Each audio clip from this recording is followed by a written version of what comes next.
Chapter 400. That night, Sia called Oliver and Moira together and gave them the super gene optimization fluid that she had developed. She also explained the usage and matters that they should pay attention to. She also gave Oliver the diluted God's blood that she had prepared before. As for how he planned, that was his own business. If he had to reject supernatural forces like Batman, Thea had no other choice. She couldn't press his neck and give him a shot, right? Everything was voluntary. The opportunity was given to him, and the choice was entirely up to him. Early the next morning, Thea called the mother and son to discuss. She wanted to return the shares that should have belonged to Oliver. Oliver insisted that he didn't come back for the money. But under Thea's more determined attitude, he finally accepted the division plan. Quinn Group could be said to be old Robert's life's work. After all, Thea was not his flesh and blood. Now that Oliver had come back, it was reasonable to return his share to him. Moreover, Thea had already obtained her doctorate. The transformation of the new group into a high-tech group was a matter of fact. Thea didn't want to have a doctorate and be followed by a lot of construction workers and bulldozers. That image was too bad. With Oliver's primary school degree and his muscles, he was quite suitable to be a foreman. The new division was very simple. The original Quinn Group's building parts were stripped and given to Oliver. In the next few years, there would be constant wars, and the construction team would definitely not have to worry about starvation. It was just that the work would be very cumbersome.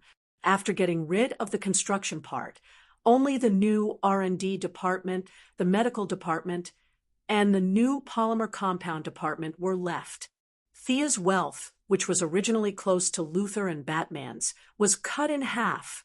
However, the staff was reduced by 90%, and the troubles were reduced by 70%. I'll let Oliver worry about the construction industry in the future.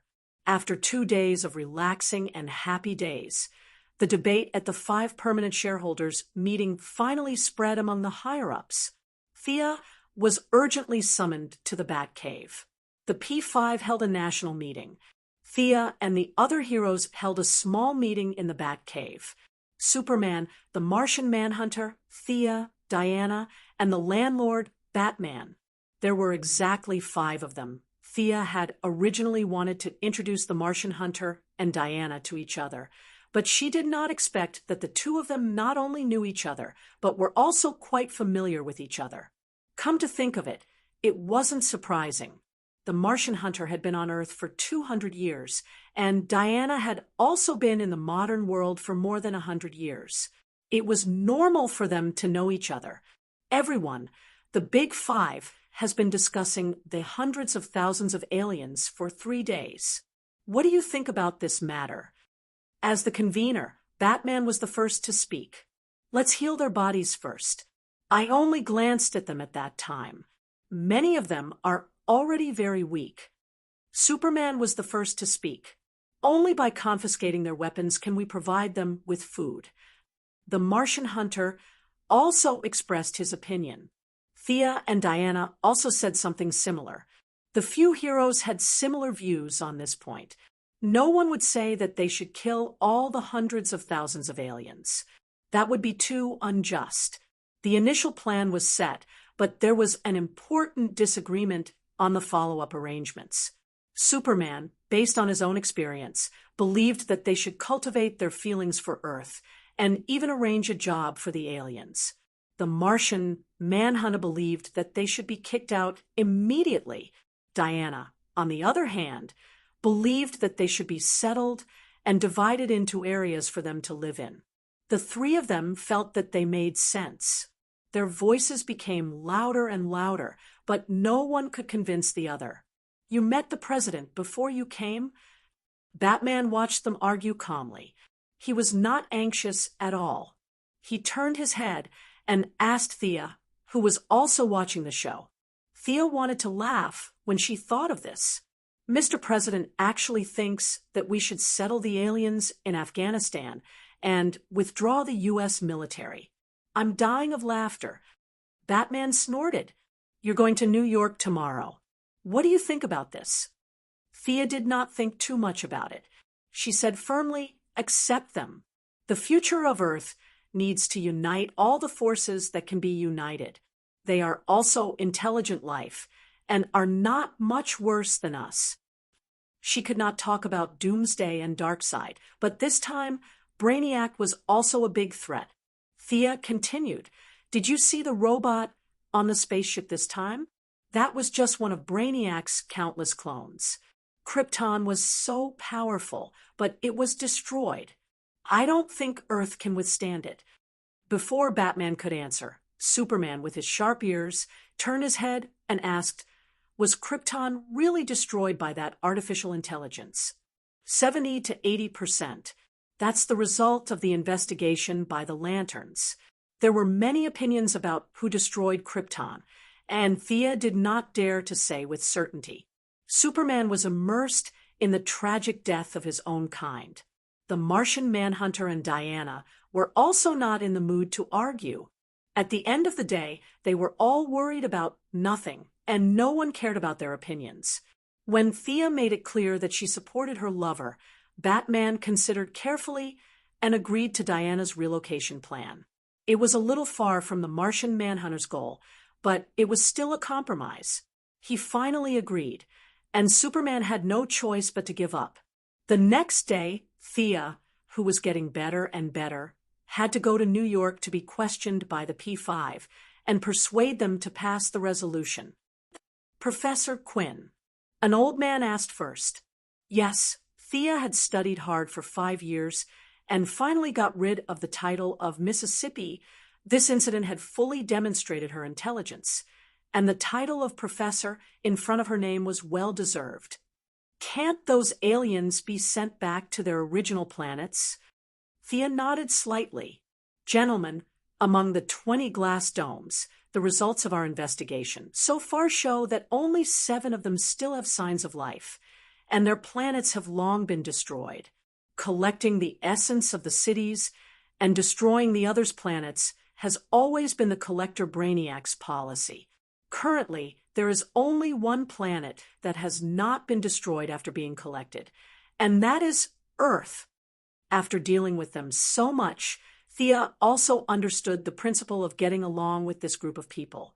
She had to tell the truth to Batman, and it was best to scare them. The older you are, the wiser you are. No one in this room is a fool. Sia's unspoken words are not difficult to understand. What does this mean? It meant that the aliens were still coming.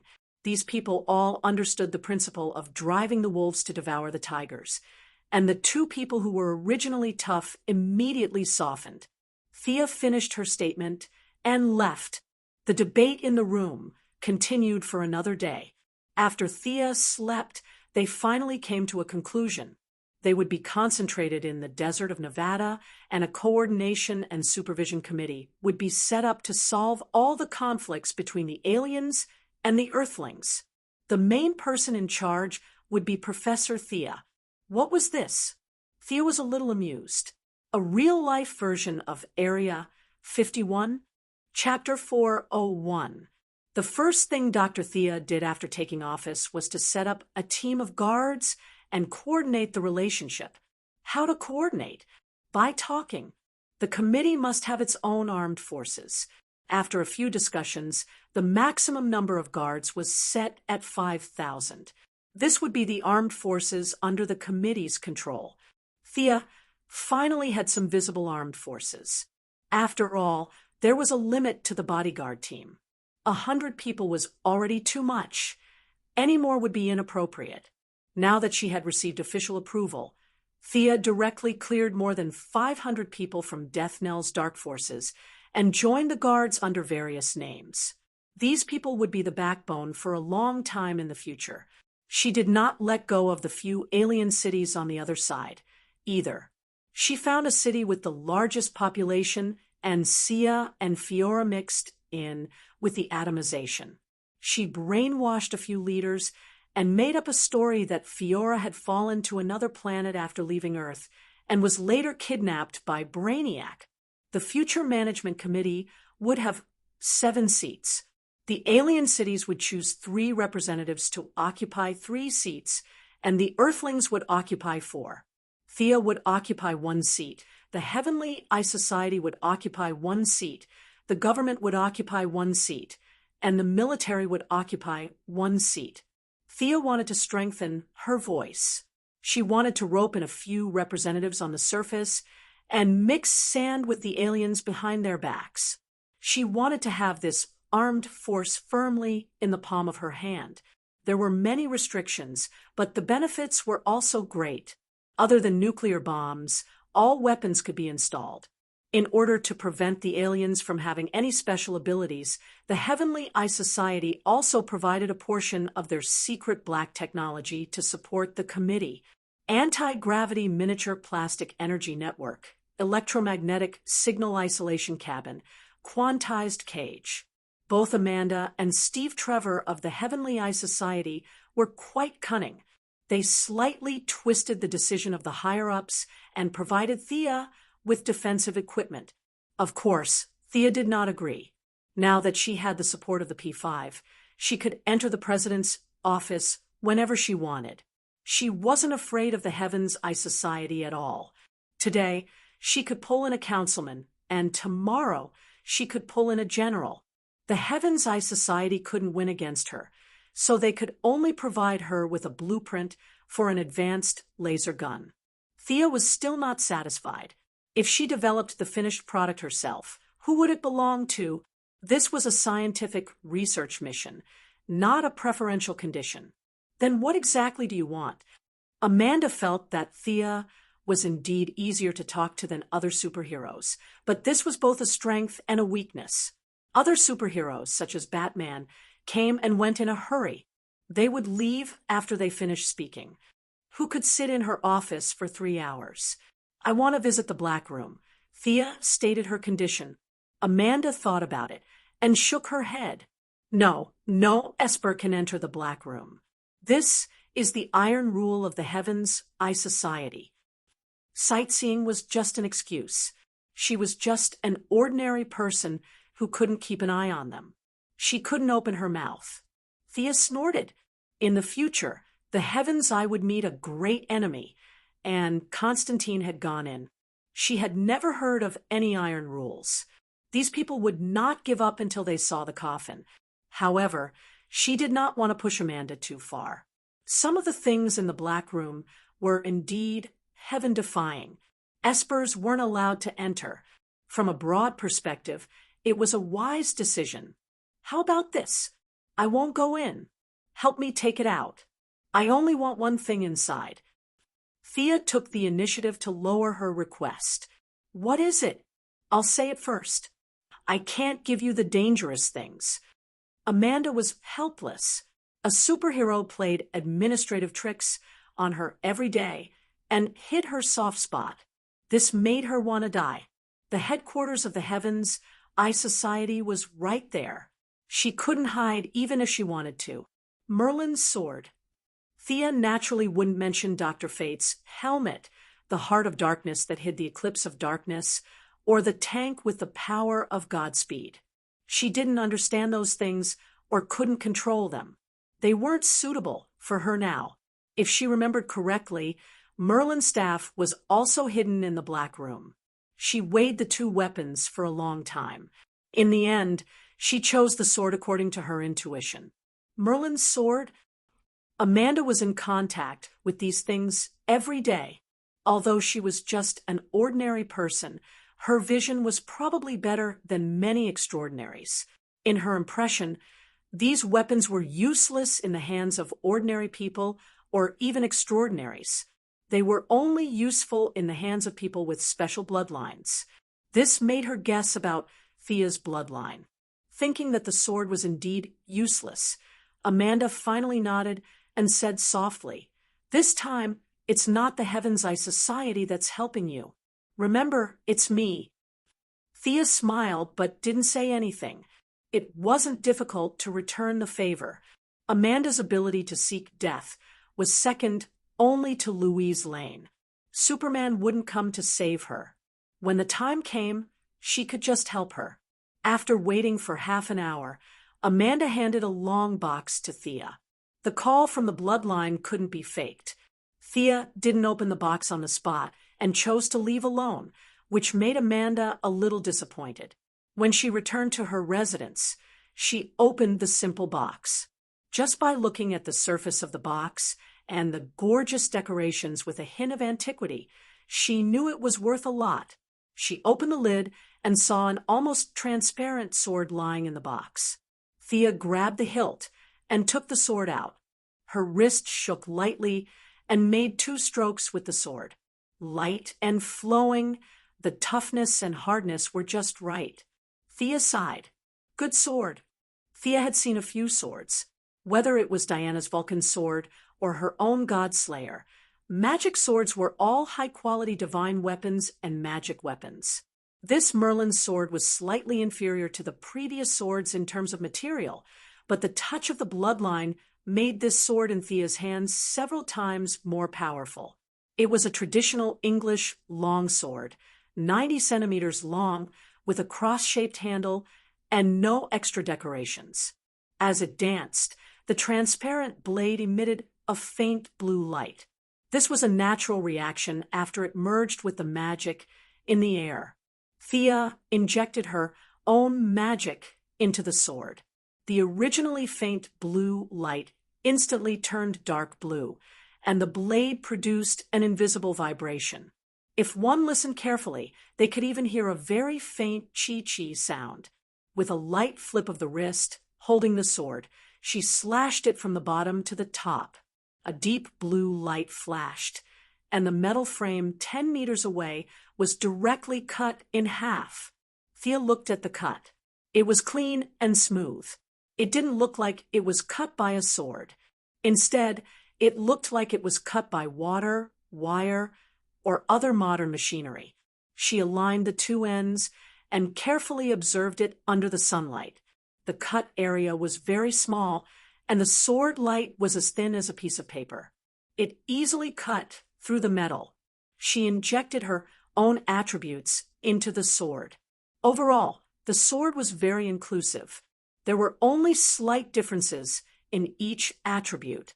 For example, the light attribute was faster, and the dark attribute was better at hiding. Chapter 402. In addition to this kind of conventional magic power attack, Merlin's sword also came with 2 advanced spells. Every day, he would cast Hailstorm and Greater Invisibility. Sia also knew these 2 spells, but using the sword to cast them did not consume her own magic power. In this real world, magic ignored both friend and foe. Hailstorm was not practical, but Greater Invisibility was a good spell for home travel. This sword also had a very heaven-defying attribute, which was that it contained a trace of the law of luck. It would subtly change the wearer's luck. Thea tried for a long time, but did not see how effective it was. However, she still decided to wear it with the spirit of believing that it was real. In modern society, it was impossible to carry a 1-meter-long sword every day. Fortunately, her ancestor was a wizard god and not a sword saint. He considered this problem for future generations. The Merlin bloodline could turn this sword into an accessory. Thea chose a necklace. The cross-shaped sword shrunk and hung around her neck. From afar, it looked like a cross. Coordinating with a few alien city managers, Felicia did not need much effort. 7 cities were on the verge of collapse, and 3 of them were not even as civilized as the people on Earth. They were only at the level of the Renaissance. Felicia brought thousands of people into the city in atomized form, and all kinds of black technology were used, which scared the hell out of the people.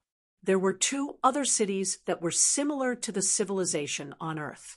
However, they only had a few thousand people and did not dare to attack an entire planet.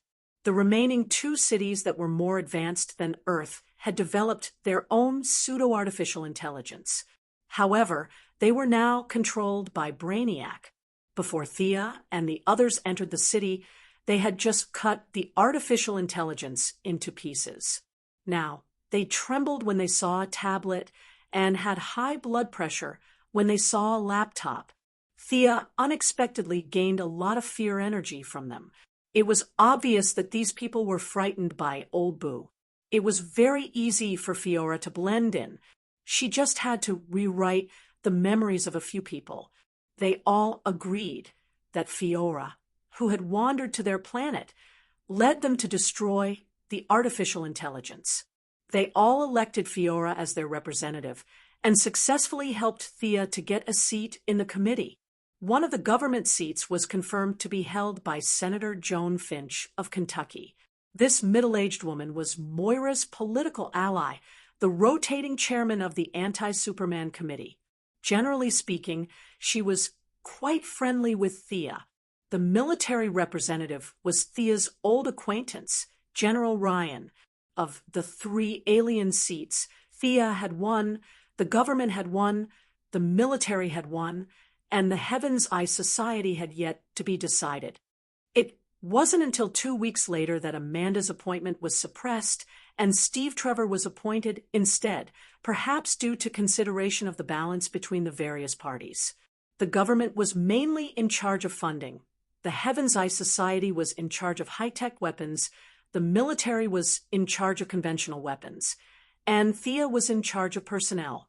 She did not stand on ceremony and directly promoted her bodyguard, John Diggle, to the position of military supervisor. Laura Michaels definitely hoped that her husband would be promoted. What kind of future did he have as a bodyguard?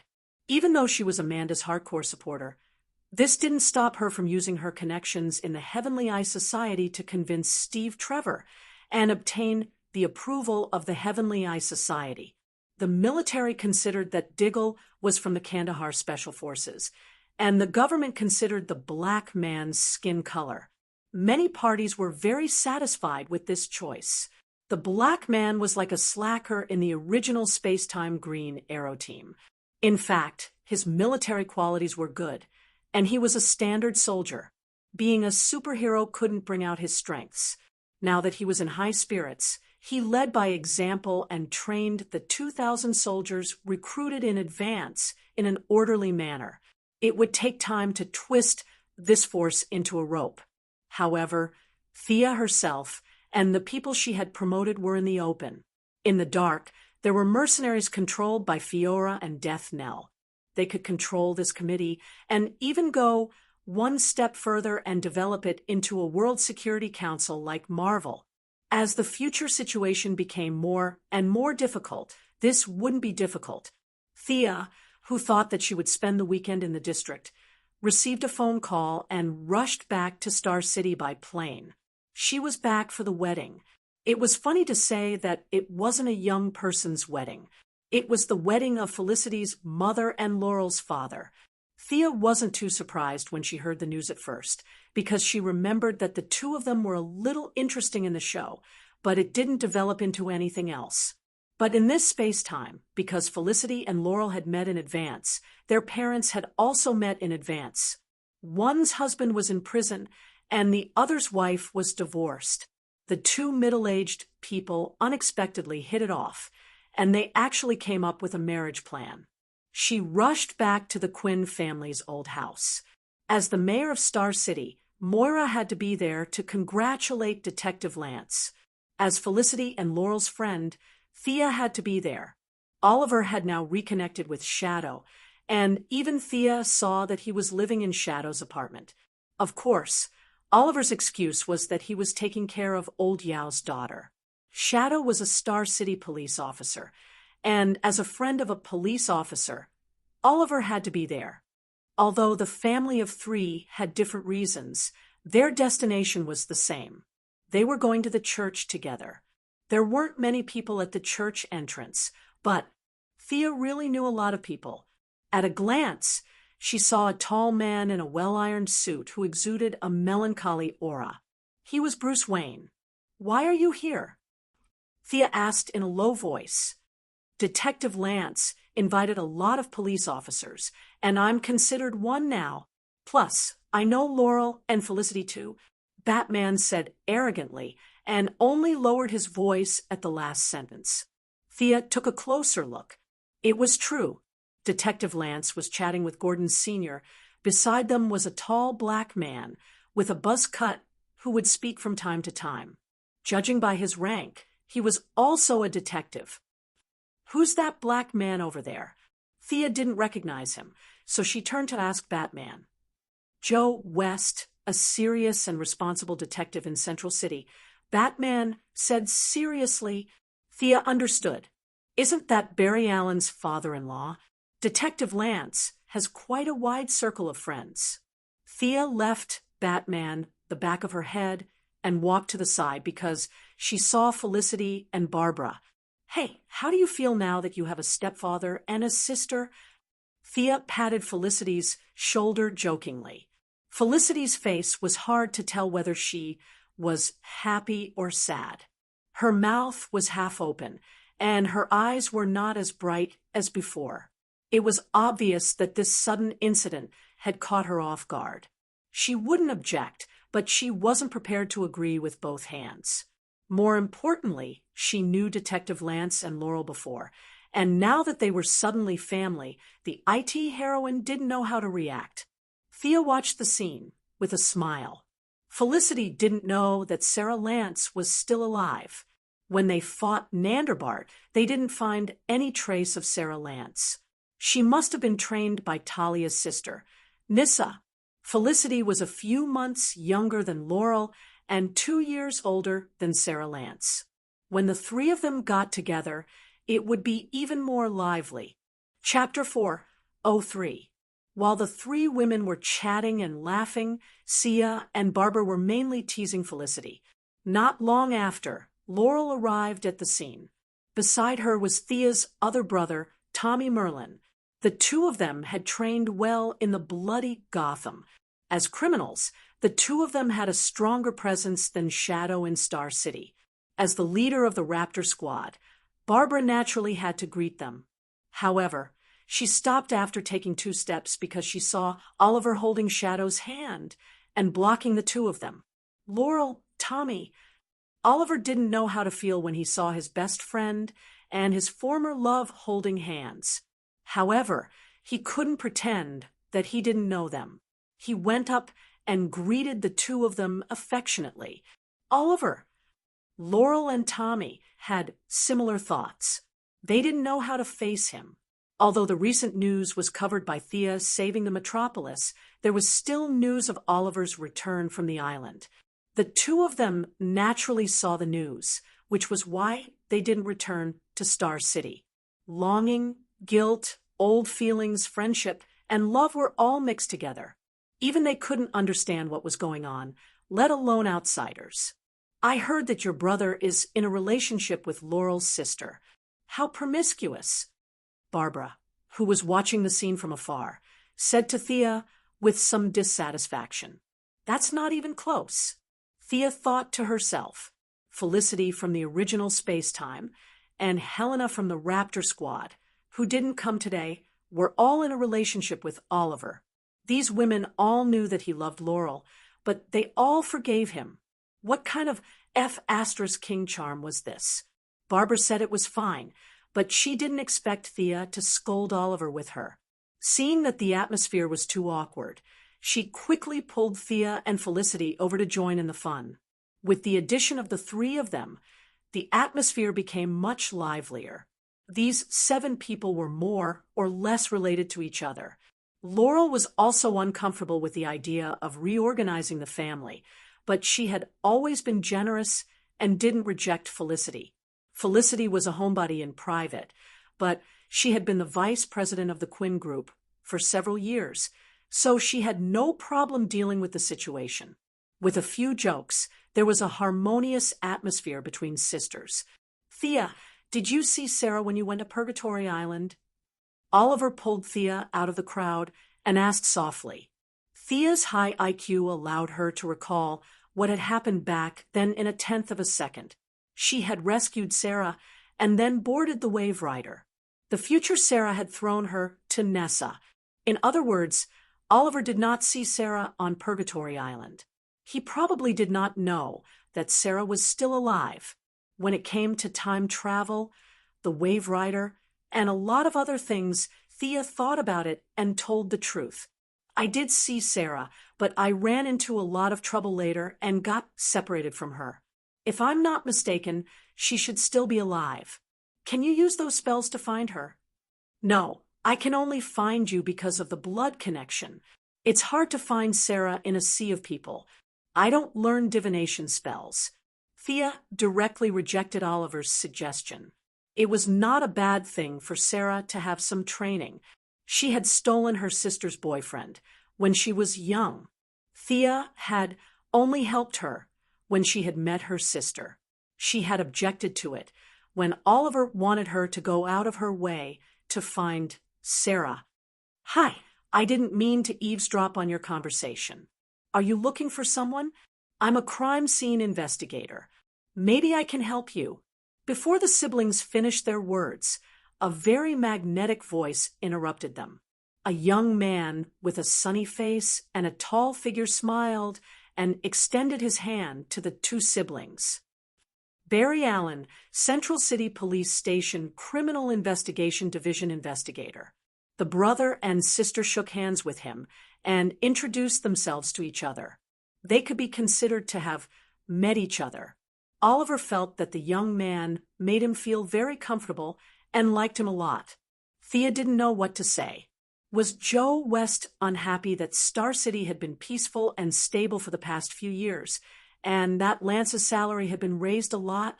Even Barry Allen, who had nothing to do with him, had been brought in to take advantage of him. In fact, Barry Allen was quite troubled. Joe West was kind enough to bring him out to meet his colleagues in the police system. Although they were not in the same city, they were connected, and there was no telling when he would need the help of the police department in the same city. At this time, Barry Allen, who was not the Flash yet, went to the crime scene to meet several senior police officers, especially Old Gordon, who was a big shot in the police field. When he found that he had nothing to do, he happened to see Thea and the other young people chatting, so he wanted to join in the fun. Thea didn't want to get too involved in the matter of the extreme speed, so she said a few words to him and left the conversation to Oliver, who was naturally compatible with him. After a while, Tommy, who felt that he was surrounded by women, also joined in the conversation. The 8 of them, 5 girls and 3 guys, started chatting. "Ollie, is that your sister? The hero who saved Metropolis?" After chatting for a while, Oliver and Barry Allen became very familiar with each other. Barry saw Thea, who was surrounded by the girls. Even though she tried to hide it, her temperament and demeanor still suppressed everyone. She was like the moon in the night sky, calm, reserved, and not to be ignored. Oliver took a sip of wine, his heart full of pride for his sister. "Yeah, I heard that Metropolis has started to cast a bronze statue of her. Are there really aliens? I heard that they suddenly disappeared because of aliens." The entire city of Metropolis had disappeared for a week, and it was impossible to hide it. The American government wasn't that generous, so it was impossible for them to say that they did it. Aliens was their answer to the outside world. Barry had been investigating the cause of his mother's death all these years. That strange red lightning often appeared in his dreams, and he painstakingly searched for the answer, trying to find the truth behind the night of his mother's death. Being an excellent crime scene investigator couldn't help him find the truth, and at that time, Metropolis had suddenly disappeared from the world. During that week, Barry secretly rushed to the old site of Metropolis, which was tightly sealed, just to find the secret behind it. Aliens, just right, could explain his doubts for more than 10 years, but he only had one question left. Why? Why did they choose him, and not someone else? Oliver pondered for a while in the face of Barry's question. He knew some things about aliens. Thea was in charge of coordinating all the alien matters, and this matter wasn't hidden from her family. There were more than 100,000 aliens, and they wouldn't be confined to a small area forever. After dinner, Sia told her family about the aliens. She picked and chose some of the things she knew about them. At first, Oliver was quite devastated, but Superman could still accept it. After all, there was only one of them. Now that there were more than 100,000 of them, his worldview was indeed greatly impacted. Chapter 404. Barry, I heard from Thea that there are indeed a lot of aliens. They are intelligent beings like us, and they are even survivors like the citizens of the metropolis. Oliver told him some of the things he knew. He didn't know Barry's intention, so he didn't mention the specific number. The two had just met, so they didn't have much to talk about. Oliver had some reservations, and Barry wouldn't tell him what was on his mind. The two quickly moved on to other topics. Barry's imagination is not small. He can actually associate his mother's matter with aliens. Sia, who has been eavesdropping on their conversation, thought for a moment and threw this matter to the back of her mind. The one who should be worried is Reverse Lightning. It has nothing to do with me. The wedding was very warm. Although there weren't many guests, the atmosphere was very warm. Inspector Lance probably wouldn't have thought that an ordinary person like him, who had fought for the police all his life, would have brought half of the Earth's male and female superheroes to his wedding. At this time, Inspector Lance was in high spirits. He only felt that life was better than this. After the wedding, Oliver and Tommy walked together. The two friends had too much to talk about. Thea saw this scene and remembered something. She pulled Laurel, who was about to leave.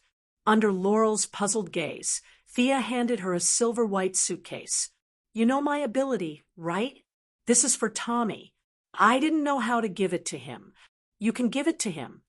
Seeing Laurel's eyes change from puzzlement to surprise, Thea felt that she must have misunderstood. You think too much. Actually, Tommy is my half-brother. This thing was too difficult to explain. Thea felt that she would rather fight with Brainiac for 800 rounds than talk about such an embarrassing thing. It was all old Ma's fault. She vaguely glossed over the elder's matter and explained the injection to Laurel. If Tommy asks, don't say that I gave it to you. You know that the father and son's relationship is terrible. Now that things have just gotten better. If Tommy knows that his father has such a thing, the result will be very unpredictable. Laurel's not-so-smart brain thought about the relationships between them. She just wanted to say that the rich were messy. From another perspective, regardless of whether she chose Oliver or Tommy, Thea would still be her relative. Feeling a little dizzy, Thea took the suitcase and felt relieved. Like Oliver, Tommy could inject himself or give it to Laurel. It was his own choice. They were both adults, so Thea wouldn't interfere. After the wedding, the girls went shopping together. When they returned to Thea's secret base, they found that Oliver and Tommy were also there. The two of them said that they were there to learn from each other, but in fact, only they knew the meaning behind it. The girls were all in a good mood after spending a lot of money. Thanks to Star City's good public security, the increase in population naturally led to a flourishing business. Star City was already one of the few safe and stable cities. Who will win? Felicity, the only one who didn't know martial arts, bought the most things. After putting her things away, she saw the lively fight and whispered to Thea. To be honest, this was the first time that Thea saw Tommy fight seriously. With just a few glances, she knew that Tommy wasn't Oliver's opponent. After all, there was no internal force in this era, so there was no need to accumulate experience. There were only a few fighting skills. After learning them, how to use them completely depended on the individual. Death Knell's Kali martial arts were learned from the Philippines, but Thea was sure that the person who created this martial art couldn't beat Death Knell. This was the human factor. Oliver's fighting talent was extremely high. Later on, when Ninja Master gave up on Batman and wanted Green Arrow to be his successor, Oliver's personal value could be seen. Without all kinds of technological equipment, his fighting ability was only a little bit worse than Batman's. Green Arrow, as an ordinary person, was able to become the eighth most powerful person in the Justice League. It wasn't just because he was popular. His strength had been tested by history. Tommy's talent wasn't just a little bit worse than Oliver's. Even though it could be seen that Tommy had trained hard, and he had been through Blade Mountain Fire Sea Guild for more than a year in Gotham, his innate talent determined that if he didn't have any great opportunities, he would only be a second-tier hero. The most fatal thing was that Thea could see that Oliver had injected God's blood. His physical fitness alone was enough to crush Tommy. Theoretically, Oliver should be able to finish the fight in 20 moves, but of course he couldn't treat his good brother like that. It was similar to how Thea fought him a few days ago.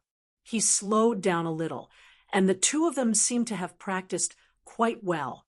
Tommy turned around in the air, drew an arrow, aimed, and fired. His movements were very smooth and beautiful. It was obvious that he had put in a lot of effort. Oliver didn't take it head-on. Instead, he took a step to the left. What he didn't expect was that Tommy didn't care about his balance and shot another arrow in the air. This time, Oliver didn't have time to dodge. He could only grab the arrow with his right hand. He was still lacking experience. Thea could see that the arrow's strength and angle were perfect. Oliver was a little careless. He couldn't take it head-on. His eyes lit up with a seemingly formless yellow light. Even though it was launched later, it arrived first and directly hit the arrow. Amidst the slight vibrations, the arrow disappeared into nothingness, as if it had never existed. The consequence of Tommy's arrow was that he fell straight to the ground. Oliver reached out and grabbed nothing. The two of them looked at the door at the same time.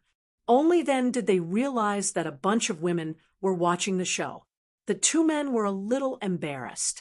Oliver pulled Tommy up and said to Thea, "Your base isn't bad. Yes, this was originally your base. Of course, you think it's good." Thea looked at him speechlessly. "Oliver, what are your plans in the future?" Thea still wanted to ask his real thoughts. After all, Star City had changed a lot. There were definitely criminals, but there weren't many of them. Oliver, who had been home for a few days, also thought about this problem. His original plan was to eliminate the bad guys in his little notebook. Killing to stop killing was his belief at the moment. However, under Sia's butterfly wings, Star City had changed too quickly in the past few years. Malcolm, the big boss, had disappeared, leaving behind only a few small fries. Some had changed professions, and some had gone to other cities. It could be said that not even a third of the people in his little account book were left. Moira was in control of the city. Although her influence in the dark wasn't as strong as Malcolm's, she could still deliver messages. On the surface, Detective Lance was cracking down on criminals. In private, Shadow and Felicity were helping. Star City's public security might not be the best in the country, but it was definitely one of the best. Shadow had also warned Oliver not to kill people several times. This made the Green Arrow a little confused. He had nothing to do. Especially on Gotham's side, Barbara had returned to Batman's team, and Laurel and Tommy had returned to Star City. The four heroes, 2 men and 2 women, were staring at each other. It wasn't easy to find someone to cause trouble. Chapter 405. It was as if God had heard them. In less than a week, Shadow, who was working at the police station, brought them some good news. Finally, a baddie who wasn't afraid of death showed up in Star City. They cheered. No matter what he was here for, they would beat the shit out of him first. He's called Brickwall. Our limited information suggests that he's been secretly gathering the underground forces of Star City. The police tried to take him down once, but he seems to have an invulnerable superpower. In the end, he managed to fight his way out. Shadow gave a brief introduction. Thea had made it clear that her current area of protection was the metropolis. Star City would be left to the four of them. Shadow, Laurel, and Tommy chose Oliver to be the leader of this small team. Oliver didn't know if he wanted to look more compatible with Shadow or if he really liked color, but he still gave himself the codename Green Arrow. Thea, who had mastered a lot of advanced technology, naturally wouldn't let Oliver fight monsters in a green cloak with panda eyes like he did in the first season of Green Arrow. His high-density Kevlar suit was as good as Batsuit, and he painted it all green at his request. His bow was a 150-pound American split hunting bow. He didn't want the high-tech skateboard arrowheads like Shadow's. He saw that Tommy had an arrowhead made by imitating Batman's hook gun, so he made a few of them himself to use on the road. The four heroes didn't let Thea join them. They rushed to their target location valiantly. Half an hour later, Thea, come take a look at Tommy. He seems to be poisoned. Oliver hugged his friend and ran into the base, panting. Thea, who was developing a new armor with the body of the cheetah god, rushed out to check. He's poisoned, but you seem to have been shot too. Thea checked Tommy. His lips were purple and his face was pale. The wound under his ribs was bleeding black. It was obviously a gunshot wound. Oliver was shot in the shoulder too. He probably reacted quickly and leaned to the side, so the bullet grazed his shoulder. He just needed to bandage it. Why did Tommy and I get shot at the same time? But I'm fine. Oliver asked in confusion. What do you think I injected you with? It's just some poison on the bullets. Humph. Thea said without turning her head. Tommy must not have been injected with God's blood. Otherwise, he would not be in such a miserable state. Thea gently drew a line in the air with her finger, sending several mysterious runes into Tommy's body. After a while, she cast a spell and took out a light green water ball the size of a fingernail from Tommy's body. She threw it far away. Plant poison? Thea took out a bottle of solvent from her space ring. It was an antidote made by poison ivy that could cure almost all kinds of plant toxins. Now that Tommy's toxins had been removed, it would be a waste to give him such a big bottle. Thea gave him 2 drops. Seeing that his breathing had stabilized, she put him down and let him rest. Heroes? Can someone tell me what happened? After treating Tommy, Shadow, and Laurel, who had taken a big detour to bring up the rear, rushed back. They all looked a little pale. Oliver and Laurel were both older than Thea, so they were a little embarrassed. Shadow whispered what had happened to them. In fact, their experience was nothing to write home about. It took them 25 minutes to rush back and forth, and less than 3 minutes to fight a real battle. They were beaten back by their opponents and driven back to their hometown.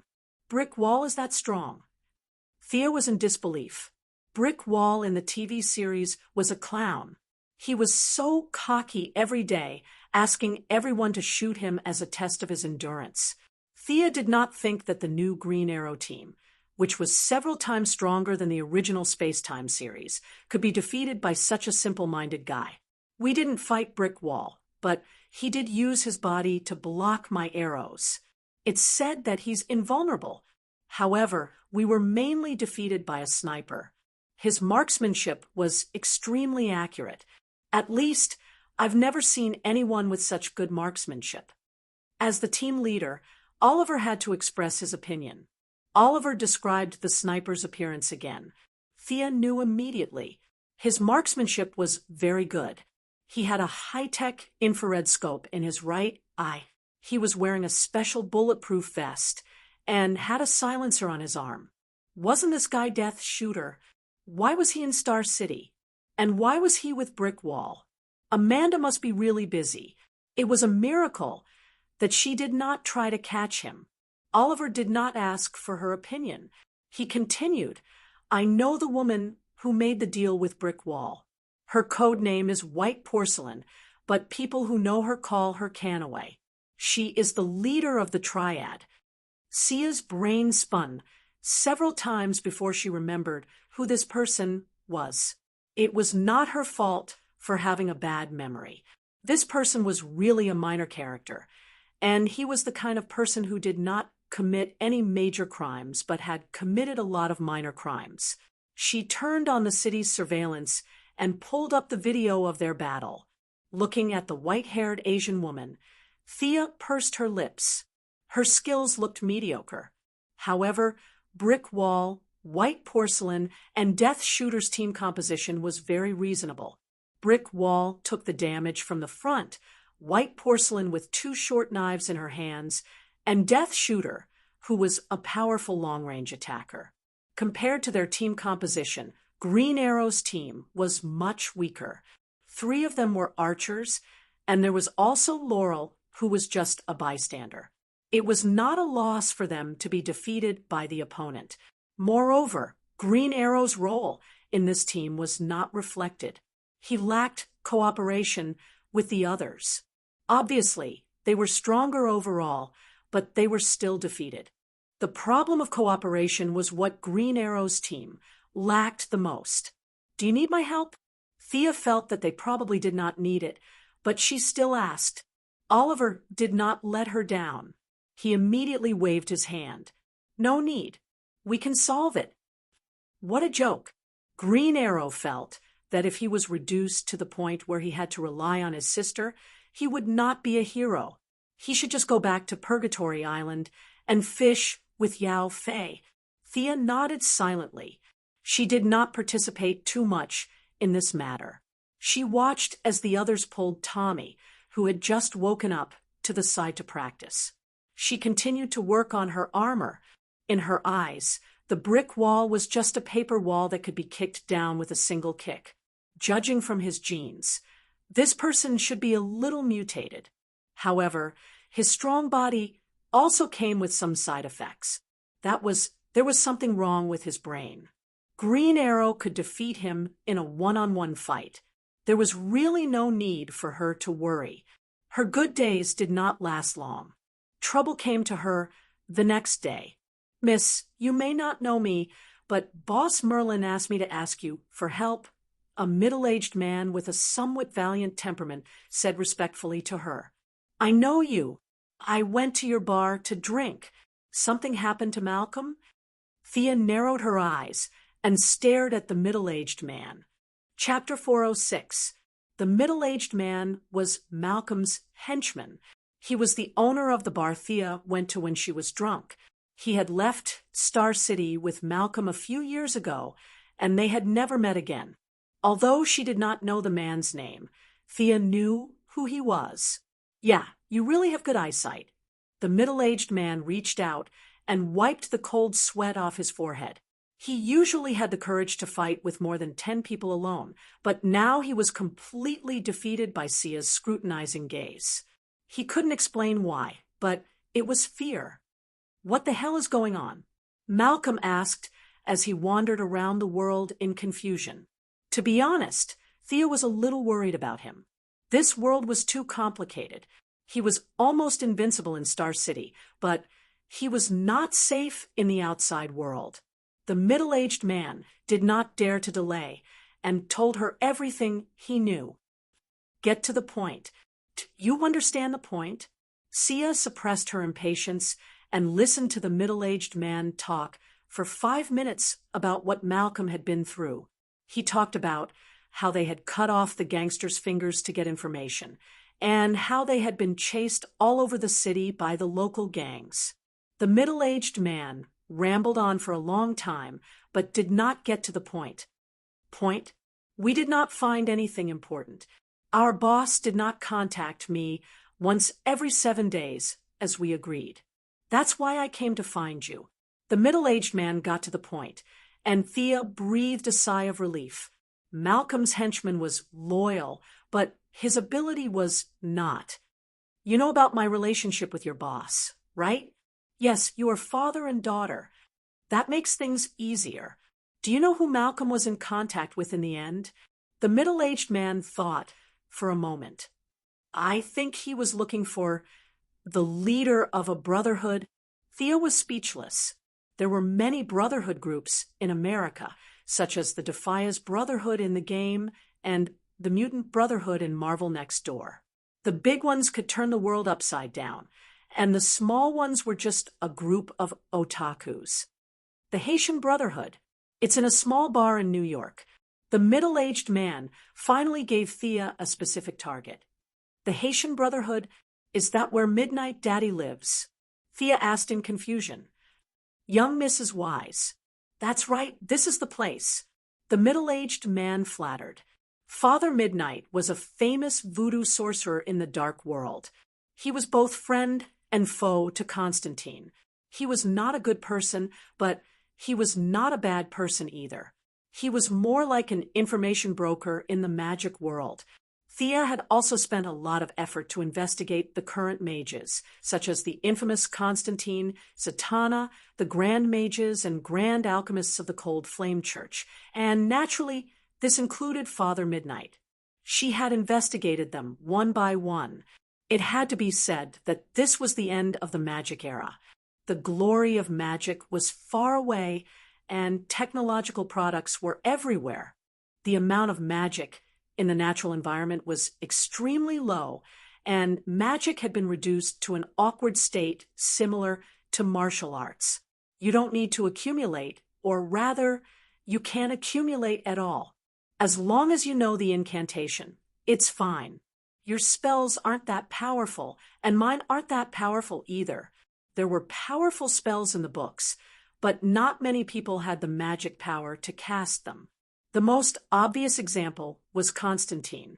He drank, gambled, and smoked marijuana every day.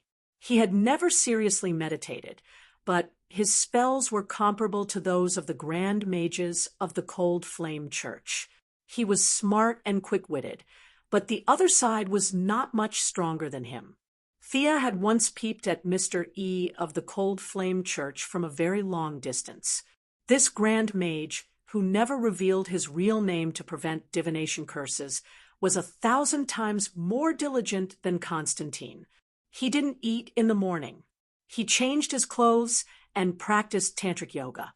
At noon, he practiced a kind of astral vision from the ancient Indian Sakti sect. At night, he even practiced the Taoist's 3 flowers at 1's acupoint and 5 chi circulation.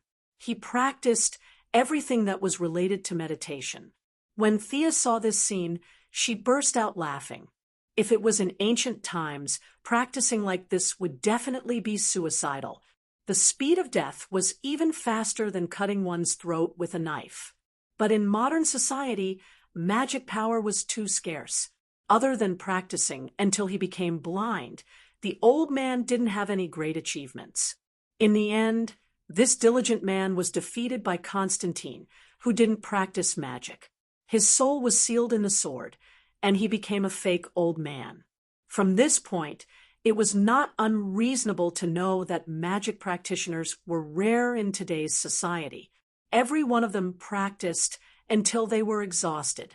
It was no exaggeration to say that in another 100 years, magic would completely enter the storybooks and become the existence of children's ravings. This was also the reason why Thea targeted Shah Zahn and Black Adam instead of these people. There were too many impurities in their magic power. Instead of absorbing their magic power and spending a lot of effort to convert it, it would be better to spend a few days in the sun and grow faster.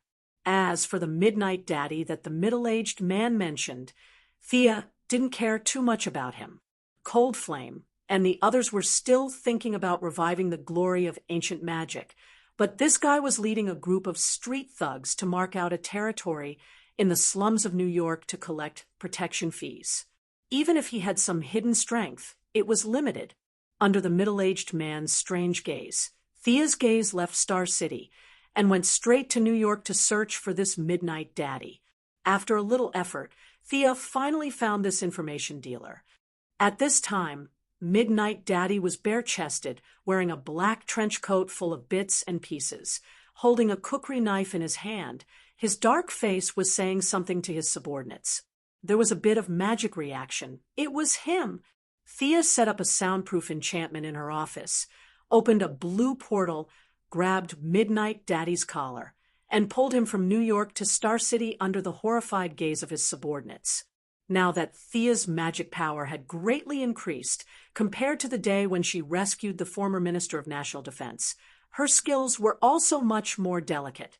She no longer had the feeling of wanting to die after just one teleportation. Midnight Daddy's face suddenly changed. Although his face was extremely ugly, he still struggled to get up and waved his kukri knife fiercely, guarding against the enemy's attack. Unfortunately, he waved for a long time, but the two people in the room didn't show any reaction. Old Ma's loyal subordinates were scared silly. How did this person jump out? His view of the world was shattered into pieces. Thea, on the other hand, had an indifferent attitude. She just wanted to ask a question, but this person was a bit overreacting.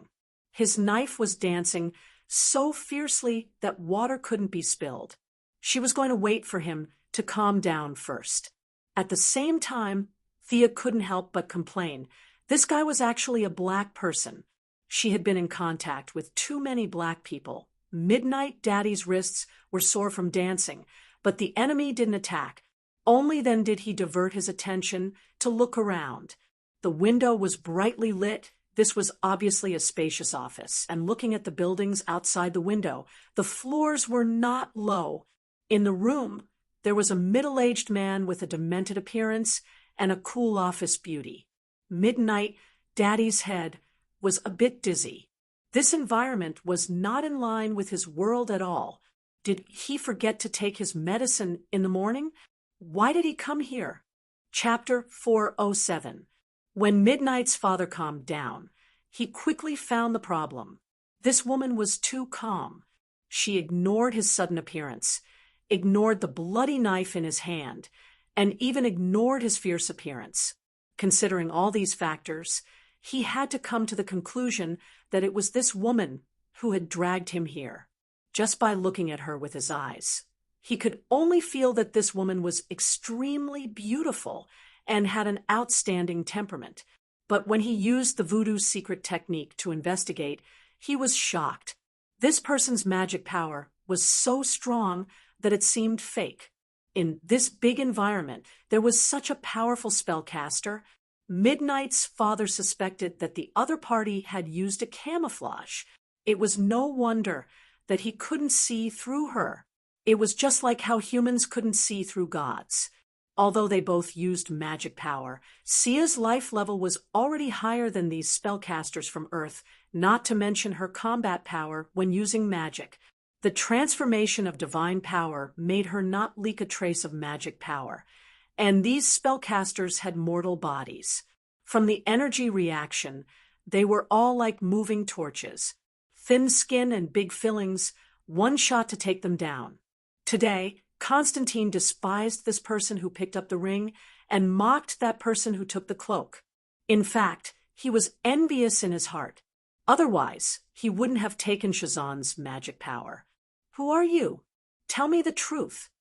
Midnight's father felt uncomfortable when Thea looked at him as if he cherished animals.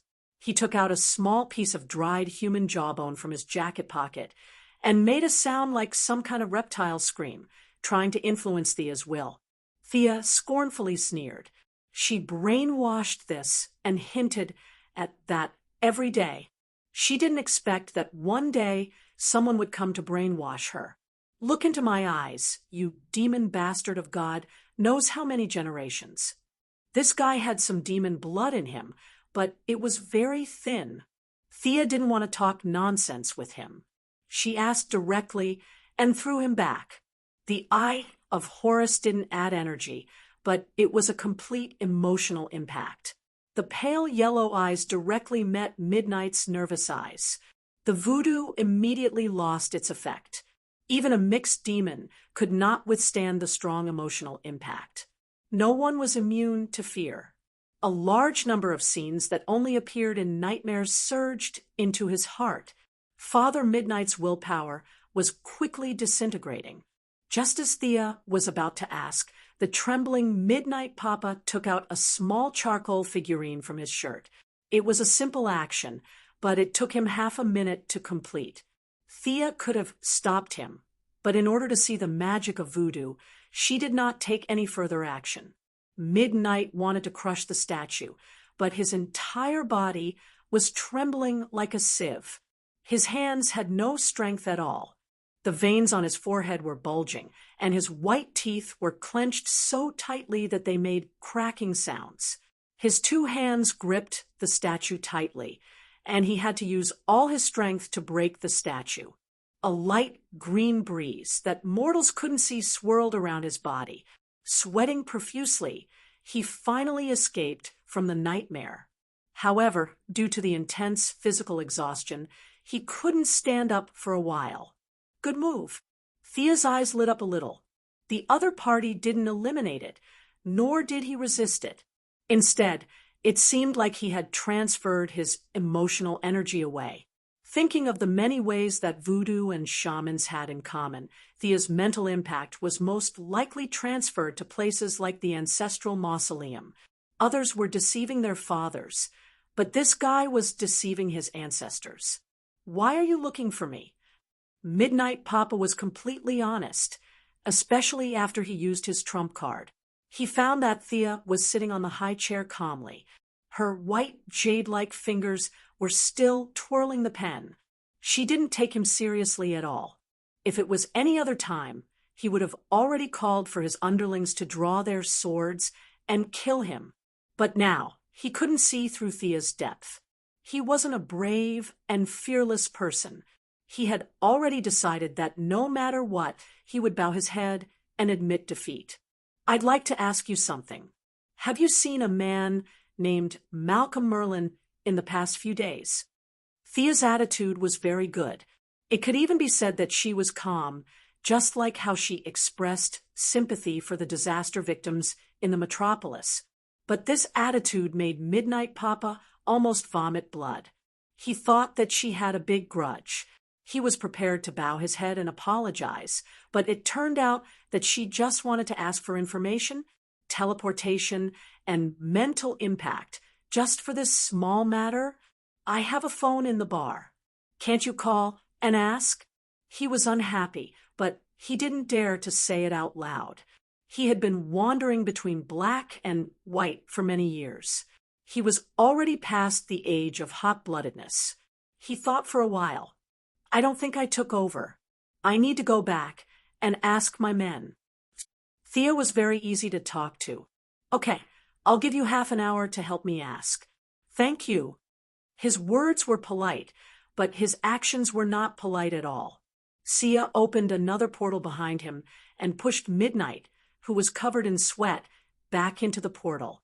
What the hell? Midnight Papa only felt that countless fragments of space flashed in front of his eyes. After a tenth of a second, he bid farewell to the white and spacious office and returned to his dark basement. The only difference was that he was sitting on a chair. Now, he was leaning against the wall. Papa, you... The hooligan who reported to him before didn't leave. He stared blankly at the invincible voodoo king in his heart. He disappeared with a whoosh and appeared again with a whoosh. Could it be that the boss had finally mastered his divine ability? His underling was dumbfounded. Midnight Papa was also stunned. After a while, he realized that he was back. He wanted to cry but had no tears. He felt that this basement, that was full of the smell of blood and the howling of ghosts from time to time, was really familiar. Fortunately, he himself was a magician. He didn't think that the previous scene was a dream. After thinking about it, he remembered that he had heard of Malcolm Merlin, but he had never seen him before. He woke his underlings up with two big mouths and asked them to immediately ask around. Whether this person had been here before, what he had said, the time, the place, the person's purpose, everything was clear. Midnight Papa worked in intelligence and had an excellent memory. He finally summarized the information of his underlings and thought back and forth about the benefits that today's matter could bring him. He sat alone in the basement and waited. When the agreed half hour was up, the dark blue energy door stood in front of him.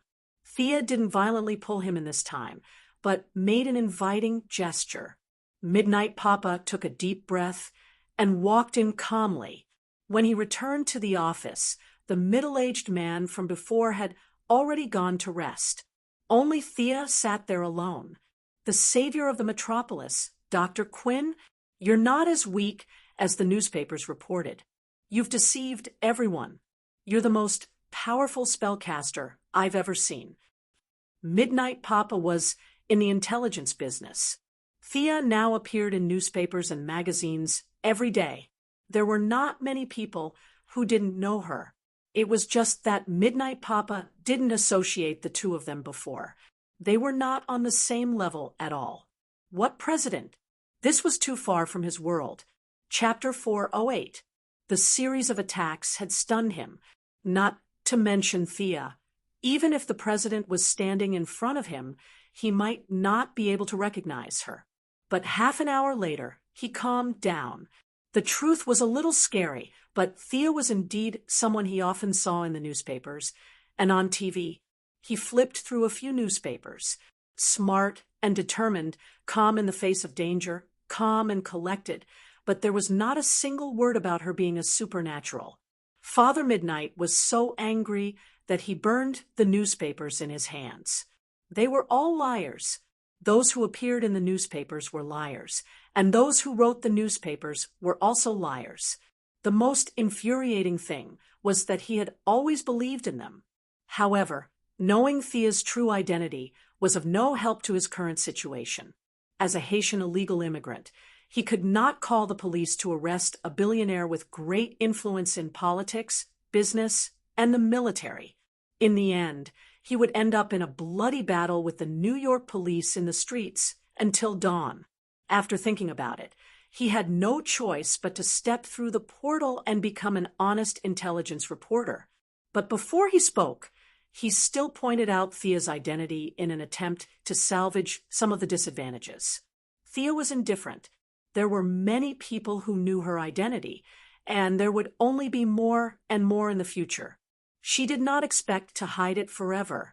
Father Midnight was a guy without a residence permit, birth certificate, or payment record. It was impossible for him to report her to the media. Ordinary people and the magic world were assumed to be separated by a high wall, so there was nothing to worry about. Realizing that his words did not cause any psychological fluctuations in Thea, Father Midnight stopped cursing and told her what he knew. Croydon's compass? Thea crossed her arms and thought about the information Father Midnight told her. The voodoo warlock did not know how much Thea knew about the magic item. He explained in a low voice. The compass was made by an old bastard called Angus Croydon in the 1930s. He was a scumbag who died in the sewers. But it was said that his compass could find all magic items in the world. The most important thing was that ordinary people could use it. Old Midnight told Thea everything he knew. Thea felt that this item was a bit exaggerated. If it was really as heaven-defying as it was described, it was not something that an old magician who had died on the street could have made. You mean to say that Malcolm Merlin was looking for this compass at that time? Then he went missing?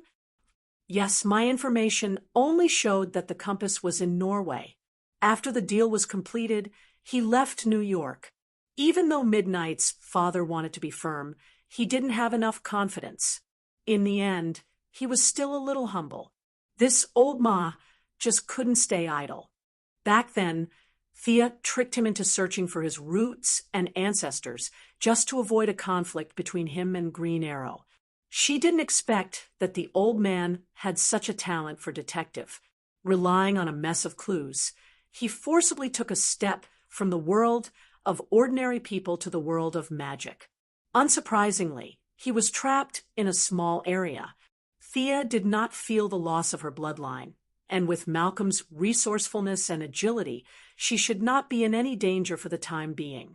However, it would be hard to say if things went on like this. The local tyrant of Europe's magic world was the Cold Flame Church. It was a small sect that the four great wizards had founded together decades ago. However, the doctrine had become increasingly distorted and had become somewhat of a cult. The four founders were Mr. E, whom Thea had once spied on from a distance and practiced 18 kinds of meditation techniques a day until he went blind.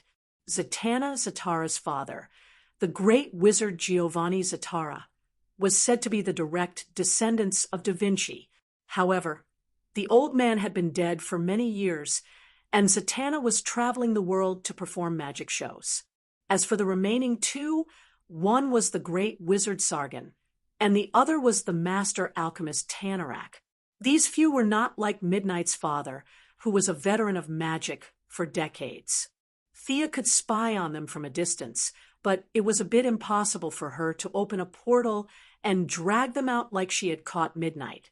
Voodoo was strangely stronger than magic, but defense had always been their weakness. Midnight's father was tortured by Thea. It was not that he was weak, but that Thea was strong. After all, magic was a systematic subject. Attacking arrays and defensive barriers were all necessary knowledge. It would be even more difficult to capture someone in their lair, which was heavily guarded and covered with countless defensive barriers, than to attack them by force.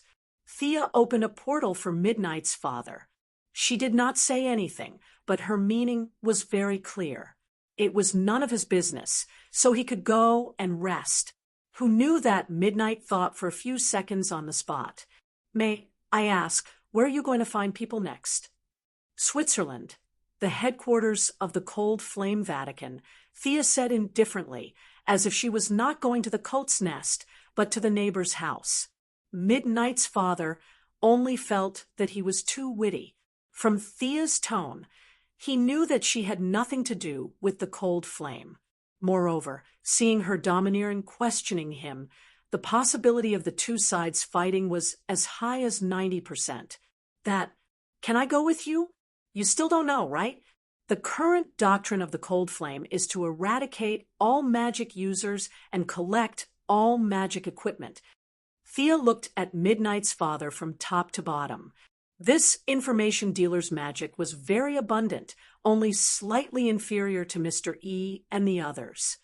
According to Thea's own comparison, his magic level was slightly inferior to her before she absorbed the talisman of Isis. Although he had practiced for many years, if converted to the ancient times where magic was abundant, it was the level of an ordinary mage who meditated for 10 years. The only drawback was that there were too many impurities in his magic. Every time he used his magic, it would cause a burden on his body. After a long time, it was not rare to directly die while practicing. This was reflected in his lack of stamina in battle. He had to rest after using 2 big moves. If he did not rest, the magic in his body would cause him to faint from the pain. Midnight's father was a little anxious as he waited for a reply. Unexpectedly, Thea changed the topic and asked him another question. Are you willing to be my subordinate? Your body is full of hidden dangers. I can help you, and I can even help you improve further. Thea felt that this guy was a magic user. Together with Death Knell, it would not be too difficult for the two of them to control the Dark World's intelligence network. It was similar to how she dealt with Death Knell. She threw out a fake yellow ring, and Midnight's father subconsciously caught it. 2 days later, I will lead a team to Switzerland. You can consider it. Wear the ring and you can talk. Of course, if you refuse, the ring will fly back to me. Thea finished speaking and threw him into the teleportation door with a magician's hand. 2 days? Sitting alone in the basement, Midnight's father quietly looked at the ring in his hand. Needless to say, this ring was not easy to wear. There were too many ways to control others in witchcraft. If he put himself in someone else's shoes, he felt that the price would not be small. The desire for power and the importance of his life made him hesitate. Should he choose to ignore Thea and continue to live, or should he take a gamble? Midnight's father did not make up his mind until dawn. Chapter 409. Thea sent the guest away and immediately summoned Death Knell and Poison Ivy. She asked them to take 300 mercenaries to Switzerland, where the headquarters of the Cold Flame Church was located deep in the Alps. Contact with the Sky Eye Society was becoming more frequent. All kinds of black technology equipment were secretly taken out in the name of the committee. That's right. Thea was cautious and prepared for both sides. The other side was reasonable and would answer all her questions. The probability of this happening was very small. The rest was to beat the other side into submission. If the other side had any resentment, she would directly kill them. A group of cultists, no matter how she looked at it, would not help the future of the Earth at all. If the other side lacked magic and attack power, she would directly crush them. If the magic was strange and secretive, she would use black technology to force them. When it was close to the end of the day, the assistant reported to her, "Mr. Barry Allen wants to see you." Thea did not know that Oliver had told Barry a lot about her. She just felt surprised that he would come to see her for no reason. Let him in. 3 minutes later, Barry Allen, who was a bit familiar with Thea, greeted her. She had to admit that this man was really charming. It was not his appearance that was charming, but his temperament was very outstanding. Thea had seen a lot of superheroes, and Barry's temperament was like a big boy with sunshine. Different from the Sunshine Superman, Superman had a kind of radiant temperament. According to Luther's words, Superman was like God walking on earth. You would not think that he would eat, sleep, chat, or do other mundane things. You could only feel his tolerance of all things. Barry was much more amiable than Superman. The two of them chatted casually for a while, and their relationship was greatly improved. "I heard from Ollie that you are in charge of the alien project. Is it true? Are there really aliens in the world?" Barry felt that they were almost done chatting and finally got to his topic. Thea was a little surprised. She did not expect that he was thinking about aliens. What if he was hot-blooded and drove an alien spaceship to the universe to find the murderer of his mother? Would she still want this timeline? She had to dispel his idea. Thea did not want to face hundreds of lightning bolts in the cracks of time. Thea turned her office computer 180 degrees. These are the 7 alien races that have landed on Earth. I can't tell you where they are. Their body composition, blood concentration, living habits, we've done a rough calculation. I can show it to you. Barry Allen took over the laptop. He didn't even bother to express his gratitude as he looked at it carefully. Although he wasn't as good as Batman and Luther, he had a lot of knowledge, and it didn't look like he was struggling with the data. The more he looked, the more he frowned. Barry felt that these aliens were too weak. Judging from the data, some of the aliens were not even as strong as the humans on Earth.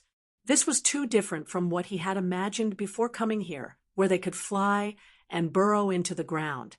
"Dr. Quinn, do you think there might be an alien that has transcended the constraints of the body and moved around like lightning?" Thea waved her hand casually.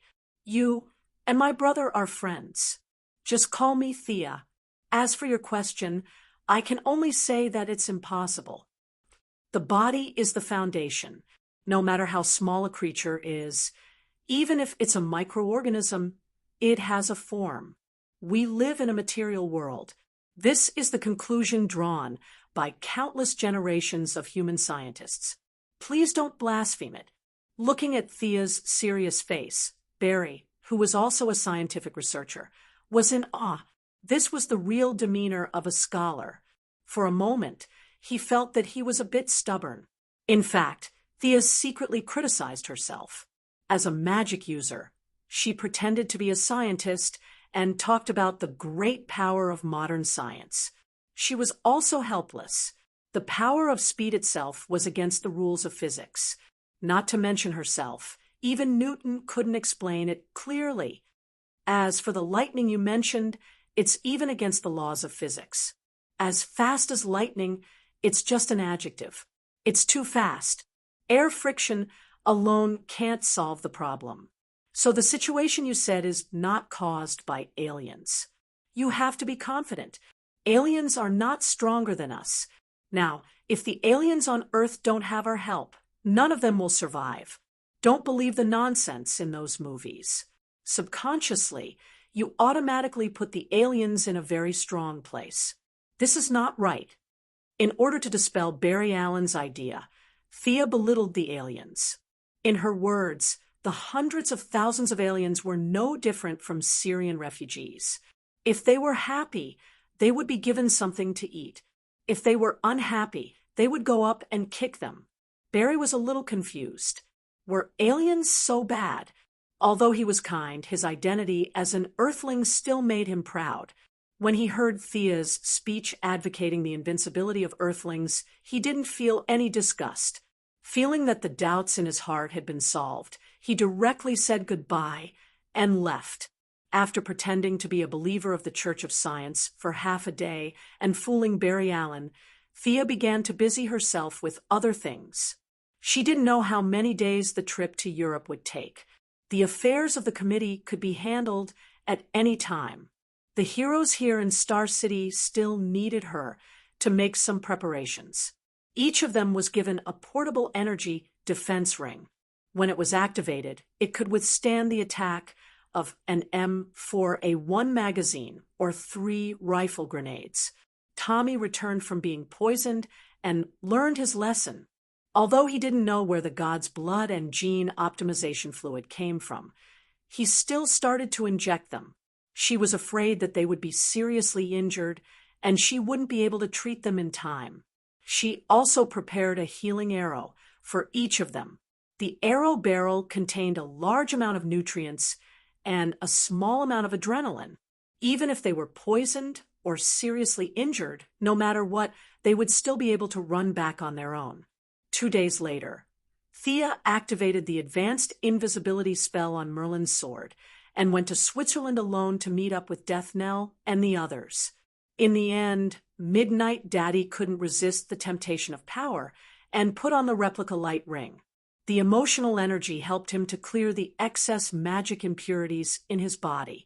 It seemed that the total amount of magic was reduced by 1/3. In fact, the magic application was more flexible and varied. Many witchcraft that required skills in the past could now be performed. It could be said that his strength had increased by a lot. Not bad. How are the preparations of our people? Thea looked at Midnight Daddy and nodded to express her approval. She then turned to ask Death Knell. Death Knell was the best at killing and arson in other people's homes. After many years of being a mercenary, he had heard a little about the Cold Flame Vatican. In his opinion, these people who played with magic were nothing much. Moreover, he had brought along elite soldiers with the best weapons in the world. Death Knell's expression couldn't be seen through the red and black mask, but his voice was filled with killing intent. Everything is ready. We can set off at any time. Good. Let's go. Remember, we are here to ask questions. Pay attention to your etiquette. Thea pulled Poison Ivy and Midnight Daddy into her invisibility spell. She looked at the 300 soldiers armed to the teeth outside the tent. There were 5 sets of exoskeleton armor and 2 M270 multi-barrel rocket launchers. Chapter 4:10. Thea's subordinates didn't really believe her so-called etiquette. Death Knell snorted, Poison Ivy chuckled, and Father Midnight thought of his own experience and looked at the valley in the distance with his hands clasped behind his back. Under the cover of the night, the group walked very quietly.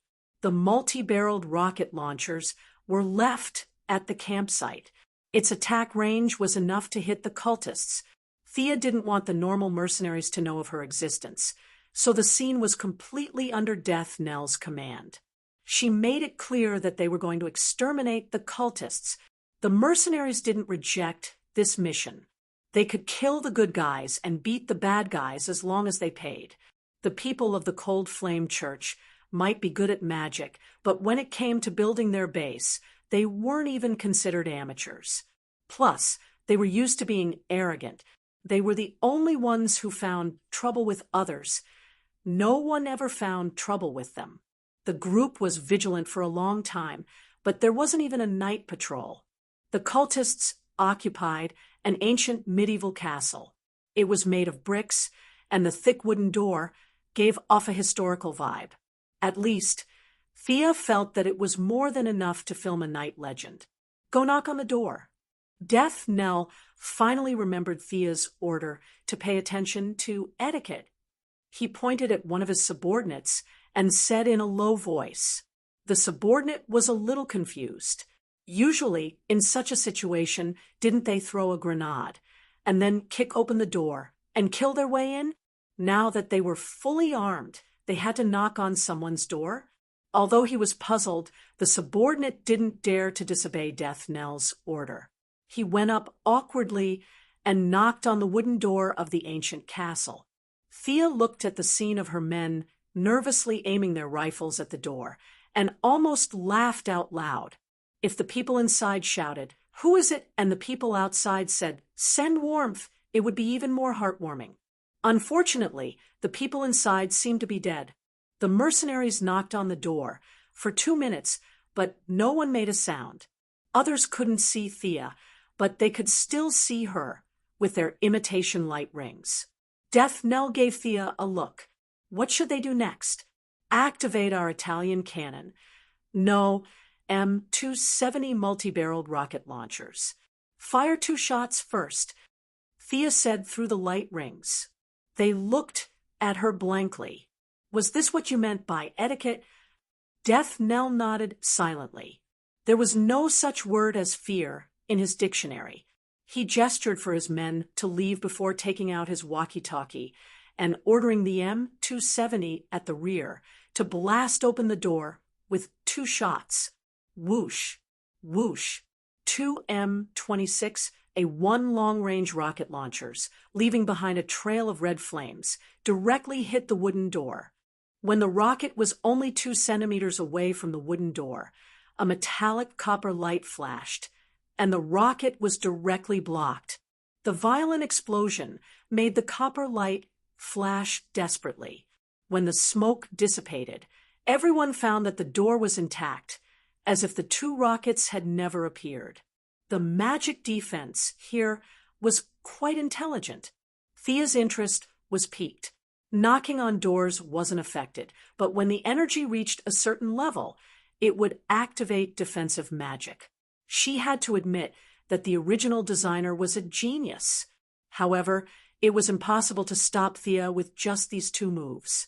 Did you see that? The metallic luster on the door has dimmed significantly.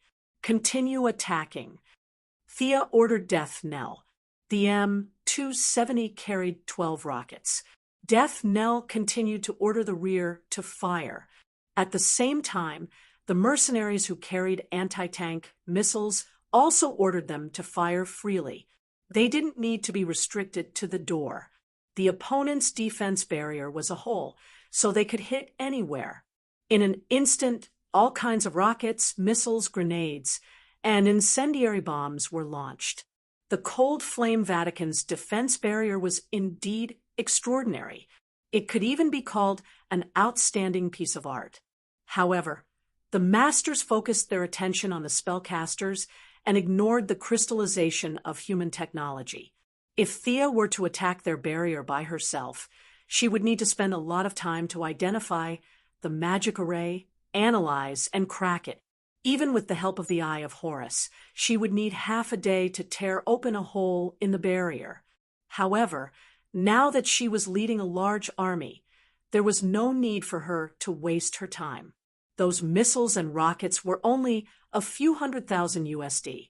She spent millions a day researching power armors, so this amount of money was nothing. The ultimate masterpiece of human magic, the last piece of technology the almost impenetrable enchantment, was finally broken by a group of soldiers. The heavy wooden door was blown to pieces. Death Knell held a grenade launcher in his left hand and a long sword in his right. He was the first to walk in. The group walked through a corridor that was not too long and came to the front yard. The night was here, and the low trees around were blown by the breeze. There was a murderous aura in the dark, and they could faintly hear the sounds of fighting coming from the building. What was going on? Everyone looked at each other in confusion. They had just come in. Was there another group of passionate guests inside? Regardless of whether there was a fight or a dance party inside, it had nothing to do with Thea. She was here to get information. She signaled everyone to continue walking. With a click sound, the floor in the middle of the front yard quickly flipped up. Under the twisting of the mechanism, a white jade statue of a middle-aged man as tall as a person slowly rose up. The statue was wearing a top hat and a suit. He held a cane in his left hand, and his right arm was stretched out at shoulder level. His 5 fingers were spread open, and he faced everyone from afar. Isufer.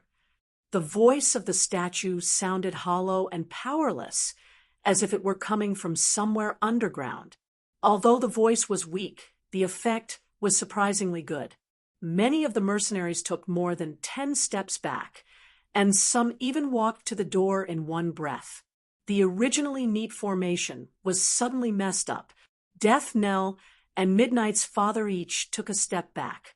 One of them relied on his willpower, while the other relied on magic to stabilize their bodies.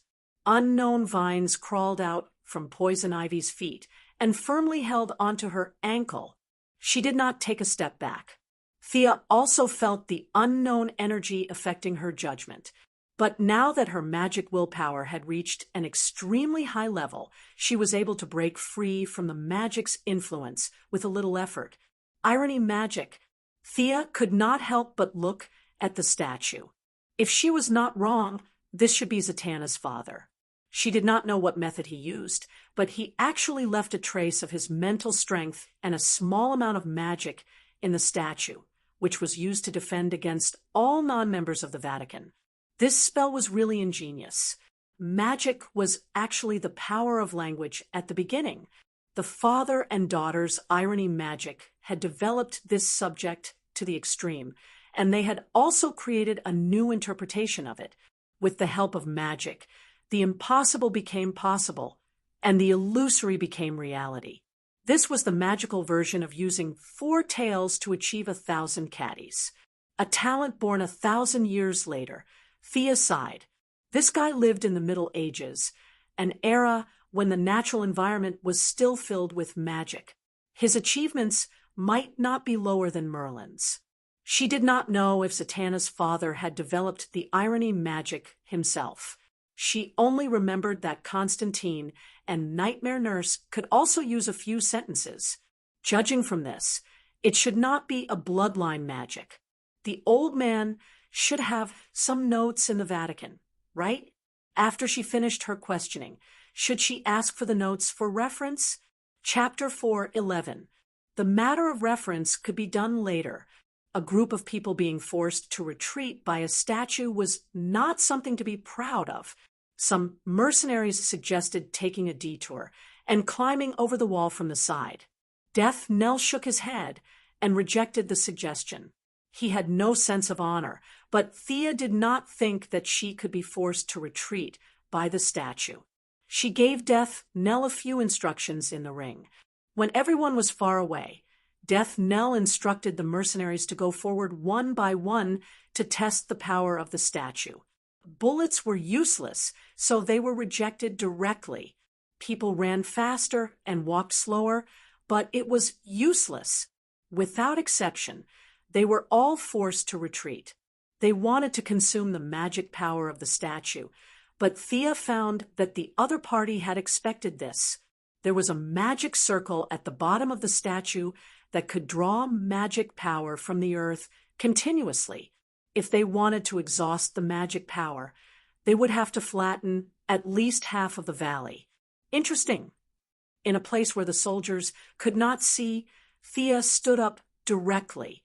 Irony magic was indeed powerful, but it was too inflexible to only say no over and over again. In terms of understanding of magic, Thea was not as good as Satana's father, but her means were not limited to magic. She could reject material energy and magic, but how could she reject emotions? Fear. A large amount of emotional energy shot out from Thea's eyes. Not only did she want to destroy the statue, she also wanted to observe the internal workings of the statue and use this opportunity to spy on the mystery of irony magic. The guardians of OUA could not reject fear. The gods could not reject it. And as a mortal, it was even more impossible for them to reject it. The ground where the statue was standing trembled slightly, and fine cracks spread all over its body. The statue's stretched out right hand directly broke 3 fingers, but it barely withstood Thea's first wave of emotional attack. Was it because the statue itself was not a living body? Thea understood a little, but so what? Fear covered all materials. Stones may not feel fear, but the trace of spirit left by the great magician could feel it. No one could reject fear. The second wave of impact, mixed with Thea's magic power and fear, directly crushed the statue's weak resistance. The jade statue's right hand was blown into pieces, and the remaining spiritual power was wiped out by the huge emotional impact. The invisible aura of the statue disappeared in an instant, and the jade statue seemed to be stained with a layer of light ink. The cracks became bigger and bigger, and finally turned into a pile of debris. It was destroyed so quickly. Thea hadn't even seen 30% of the statue before it broke. Needless to say, it must have been left behind by the old man. When the dust settled, Thea covered her nose and walked in gloomily. The mercenaries could not see this invisible confrontation. They only felt that the statue had mysteriously exploded on its own. Under Death Knell's reprimand, they regrouped and rushed into the courtyard. The atrium was much wider than the vestibule, and the ground was laid out very neatly. It could be seen that the original owner of the castle had used this place as a training ground. Not far away, there were a few archery targets and straw figurines used for training. However, these things had now been moved away. As far as the eye could see, there were hundreds of evil cult members wearing red robes with their arms exposed. Their faces and bodies were full of decorative patterns, and they were killing each other. Thea originally thought that this group of people was very diligent, practicing martial arts without sleeping at night, but after looking at them for 3 seconds, she knew that she was wrong. There were already more than a dozen people lying on the ground, and there were still people joining the ranks, becoming quiet corpses. Among the crowd, there were 4 people who were particularly eye-catching. A brown-skinned woman with a nose ring was attacking an old man with a long beard. Another guy, who was as thin as a stick, was holding a red sword with his shirt open. He was fiercely slashing Mr. E, who was practicing so hard that his glasses were blinded. It was not difficult to tell that the woman and the thin man were in the same group, and the old man and Mr. E were in the same group. However, Thea had seen the photos of the 3 people before. Other than the dead Satana's father, they were the remaining 3 founders. But where did this woman with a nose ring come from? Are you the one who released the charm pheromone? Thea and the other 300 people entered the courtyard and found that this group of people was in full swing and no one was paying attention to them. So they asked Poison Vine with some doubts. I don't even know them. How could it be me? Poison Vine rolled her beautiful eyes. That was strange. Thea could not figure out what they were doing. Based on the principle that it was better to avoid unnecessary trouble, she thought that she might as well ask them after they finished fighting. The 300 people were prepared to watch the show. It was a good plan, but unfortunately, although the other party was a cult member who had lost their minds, they were not blind. The people holding the machetes could not help but be attracted to them. In fact, it was impossible for so many of them not to be noticed. They all swaggered in, and in order to ensure that they were strong enough, there were also 5 mercenaries who had undergone genetic clinical experiments. They deliberately put on the exoskeleton armor newly developed by the committee. Excluding Thea, Batman, and Luther, who had cheats, the exoskeleton armor was the latest equipment developed by human scientists which incorporated alien technology. The exoskeleton armor was not strengthened in other aspects, but it was equipped with a Vulcan cannon in each hand, and the ammunition it carried with it was enough for them to fire at full capacity for 10 minutes. The committee made a total of 10 sets, and now Thea brought 5 of them to the cult's lair under the pretext of testing their performance. The 5 sets of exoskeleton armor were extremely heavy, and when they walked on the ground, they made a dong-dong sound. There were many torches in the atrium, and the light from the fire reflected on the black metal creation, making it even more breathtaking. The cult members slowly quieted down and stood on 2 sides.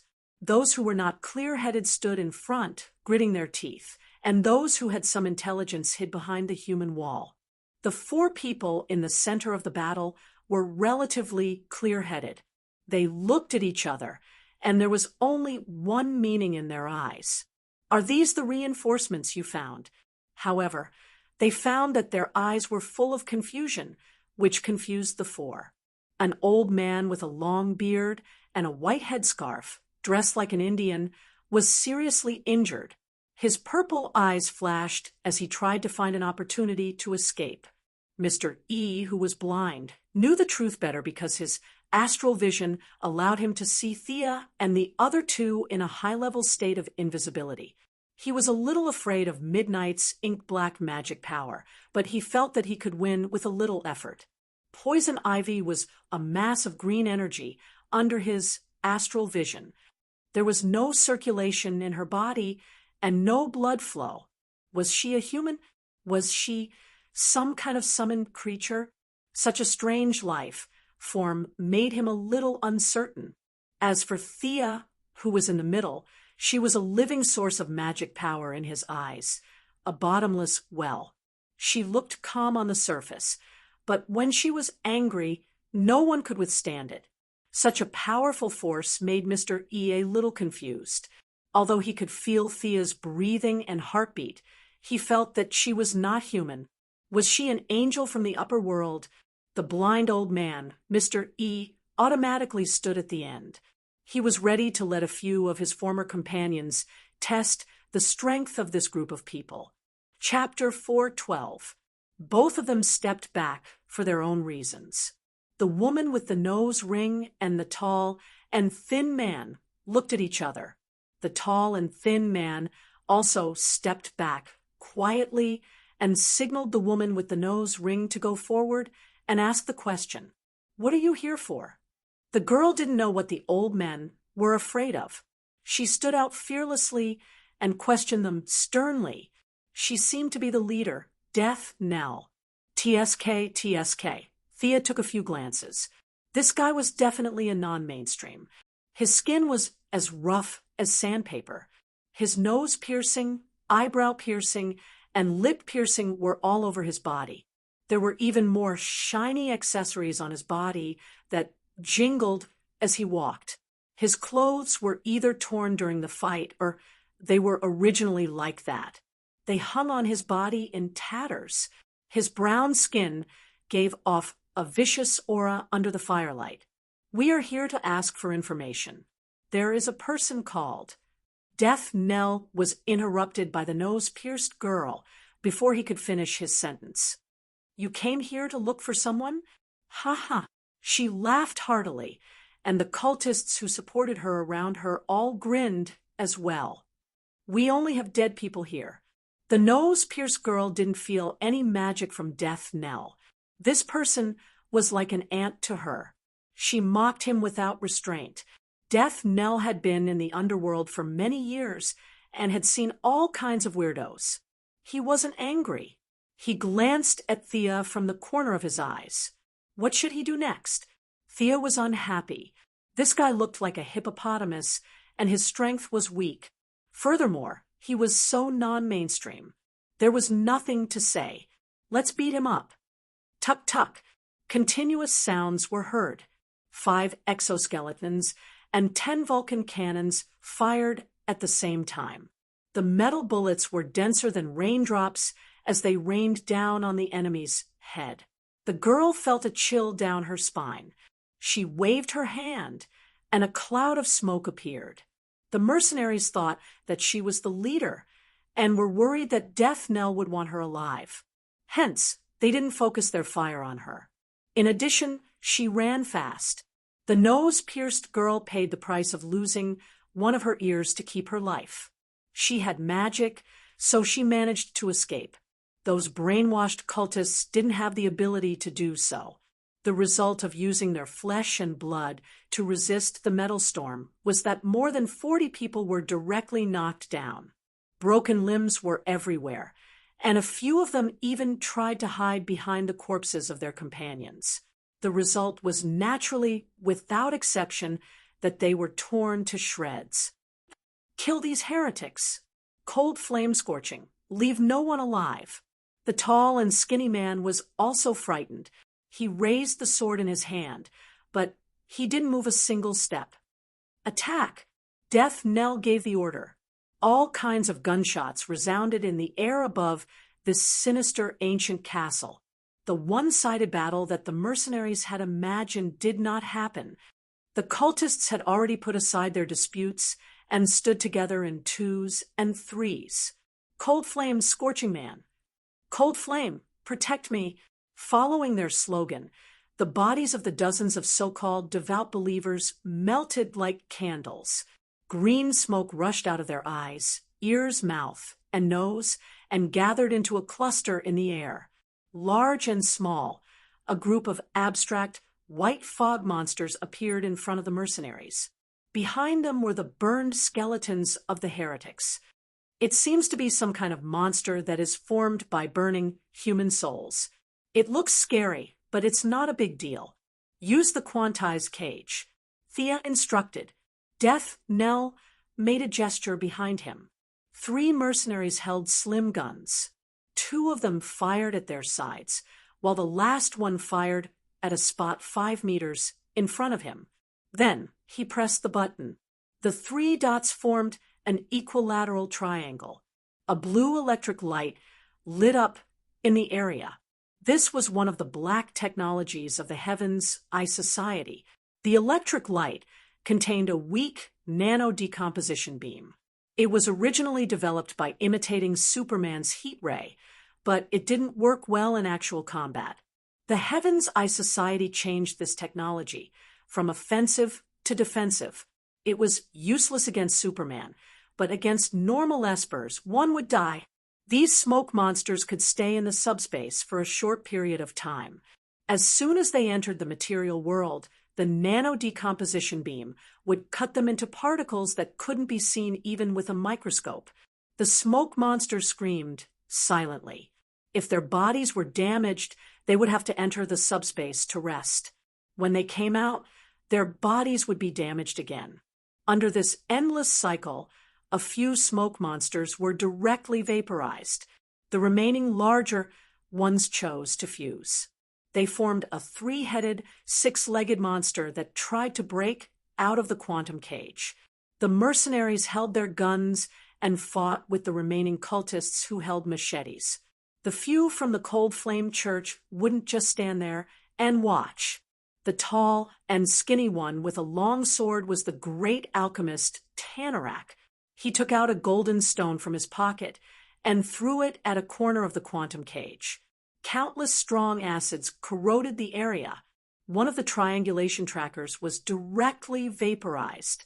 Without a stable source of energy, the quantum cage flickered twice. The blue electric light unwillingly dissipated in the air. The government's lackey. Show me what else you have. Tanarak shouted. It wasn't his fault. Death Knell had prepared good equipment for his subordinates.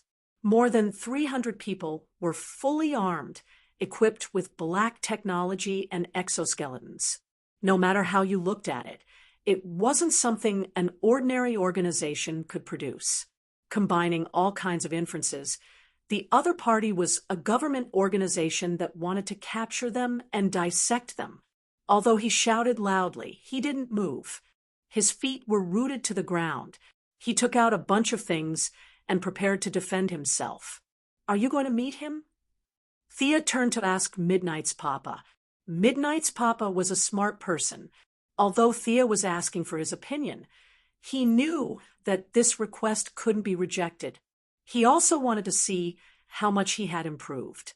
He nodded slightly, indicating that he would go. He was a smart person. The hinting spell didn't have a strong effect on these magic users. When they first met, Thea realized that if Midnight didn't listen, she would have to use other spells to control him. With a light tap of her finger, she canceled Midnight's papa's invisibility spell. The Voodoo King, who was also covered in bits and pieces, walked out of the group. "Midnight, you sewer maggot, how dare you bring people to the Cold Flame Church to behave atrociously?" They didn't know the mercenaries, but Midnight's papa was on the same level as them, so they knew him. The woman with the nose ring and Tanarak scolded loudly. At the same time, they wondered if they had pushed him too far. The other party had directly led an army to flatten them. Midnight's papa wasn't a good-tempered person. At first, there were 4 of them, and he was alone. He couldn't even beat them one-on-one, so he could only endure it. But now it was different. In his opinion, Thea could at least fight 3 of them, and he could deal with 1 of them. Plus, he couldn't tell what the poison ivy was made of. His side had a high chance of winning, and there was no need for him to bow down. He reached out and took out a pure white human skull. "Didn't you want my undead skull? I've brought it for you." As he spoke, he spat a mouthful of blood onto the skull. The skull seemed to come alive. Its upper and lower jaws made ka-ka-ka sounds, and it spat out a stinky black wind towards them. Chapter 413. Tanarak glanced back gloomily at Sargon, who was lying on the ground pretending to be dead. He was best at dealing with voodoo warlocks, but it was a pity that he and his daughter had joined forces to ambush him. Mr. E. Zyla's face was looking at him with a faint smile. It seemed that he could only go up himself. An alchemist going up against a voodoo warlock was a bit strange, but Tanarak, who looked down on Daddy Midnight, still went up to him. A street thug dared to behave atrociously in the Cold Flame Vatican. The great alchemist only needed a glance to determine the approximate composition of the poisonous gas. He threw out 2 bottles of solvent, 1 transparent and 1 turbid. The 2 bottles of potion mixed in the air and formed a kind of gas with a somewhat fresh fragrance. It directly neutralized Daddy Midnight's poison. Midnight did not back down. He took out a dark brown skeleton the size of a palm and silently chanted a spell. The skeleton expanded with the wind, but from its bone structure, it did not look like a modern human. "It's so short. Is this a human skeleton?" Death Nell looked at the skeleton that his new partner had thrown out and asked Thea with some doubt. This thing was less than a meter tall. Could it have been a dwarf when it was alive? That should be the skeleton of a Lemurian. Earth's civilization was slightly older than Atlantis. To the current Earth's people, it's a prehistoric civilization. Thea was also quite interested. She did not expect Daddy Midnight to have such a good thing. The Lemurians were divided into the giant race and the dwarf race. This skeleton was unsurprisingly from the dwarf race. It was a natural-born psionic ability user. However, one special ability was directly linked to one's bloodline. It had been dead for hundreds of thousands of years, so it wasn't a simple matter to rely on this skeleton to display its remaining value. Daddy Midnight had already thought about this problem. He gave the skeleton a small tambourine drum. The dark brown skeleton slowly hit the tambourine drum. Psionic shock, invisible to the naked eye, was intermittently emitted in front of him. The alchemist's willpower attribute was not high. He was beaten back by the psionic shock. At the critical moment, Mr. E, who practiced 18 meditation techniques a day, stepped forward. His hands emitted waves of ripples and blocked Daddy Midnight's attack. As for whether or not he wanted to leave Thea and Poison Ivy, who he couldn't see through, to his companions, no one knew. The great alchemist had been made a fool of by a voodoo warlock that he looked down on, and he felt unsatisfied. He no longer held back and kept hitting the ground. Following the rumbling sounds of heavy objects, 2 heavy steel statues ran out of the backyard, their huge bodies quickly appearing in front of them. "Kill them!" The great alchemist pointed at the mercenaries. Thea was a little surprised. These spellcasters from Earth really did have some good stuff. Midnight's skeleton from the prehistoric civilization, this guy's steel golem, these were all extremely valuable things. It would be too much of a pity to let everyone blow it up. Sia winked at Poison Ivy. Poison Ivy's eyes instantly turned emerald green. A large number of vines suddenly sprang out from the bottom of the steel golem's feet. Under the influence of Poison Ivy's chlorophyll, the vines grew at a heaven-defying speed. The vines that could only wrap around the golem in less than 10 seconds had already slowed down the golem's footsteps. The golem's strength was infinite, and it rushed forward tirelessly. The vines that were as thick as a child's arm were pulled apart by the huge force. One vine was torn apart, and in the blink of an eye, 2 more vines were wrapped around it. 2 vines were torn apart, and 5 or 6 vines were wrapped around it again. In less than 30 seconds, the 2 steel golems were still struggling with all their might. However, under the entanglement of a large number of vines, they could no longer move forward. Seeing this scene, Mr. E shrunk his neck and pulled the battlefield between himself and Daddy Midnight to the side. The great alchemist also noticed that something was wrong at this time. He took out a handful of powder from his body and threw it at Poison Ivy and Thea's position. Hiding the head, but showing the tail, "Come out!" The powder was clearly scattered, but it defied the laws of physics. It was thrown dozens of meters away, and only dispersed when it was 5 meters in front of Thea.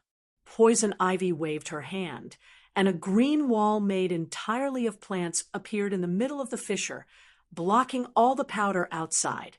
"Play with them." Thea changed into a black robe, covering herself from head to toe. She reached out and canceled the invisibility spell on the 2, except for Mr. E, who had already noticed it. The other 3 took a deep breath. Poison Ivy sat on a huge, colorful man-eating flower.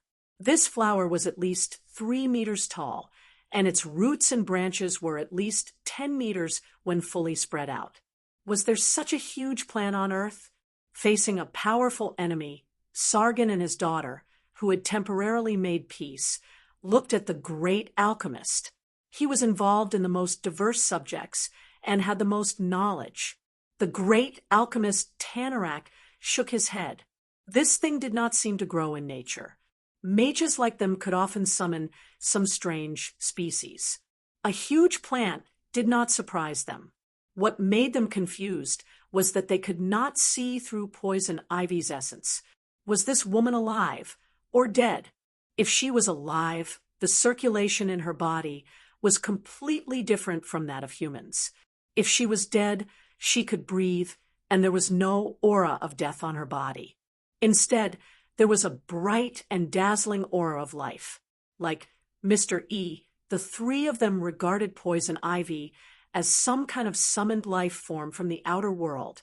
As for the summoner, who else could it be? Naturally, it was Miss Thea, who was dressed like a necromancer, beside her. Poison Ivy's body was full of vitality, but there was no magic power, so they were only afraid. But Thea and the others were dumbfounded. This person's magic power was too profound. the nose ring girl who had just started learning magic, and Tanarak, who had always been studying alchemy and rarely accumulated magic power, only felt that it was powerful. Apart from Thea, the strongest great mage, Sargon, felt it much more deeply than they did. Pure, thick, profound, and vast were not enough to describe this magic power. Sargon could not understand where this divine being came from. Out of curiosity, he used a secret spell to see Thea's inner essence. He was the oldest and had seen too much and experienced too much. Even if the other party was an angel who had descended to the mortal world, he would not be surprised. But he did not see the scene he had imagined at all. It was as if he was standing alone in the void. Up, down, left, right, front, and back, it was pitch black. He subconsciously looked down, and as his gaze fell, the void became darker and darker until it absorbed his gaze.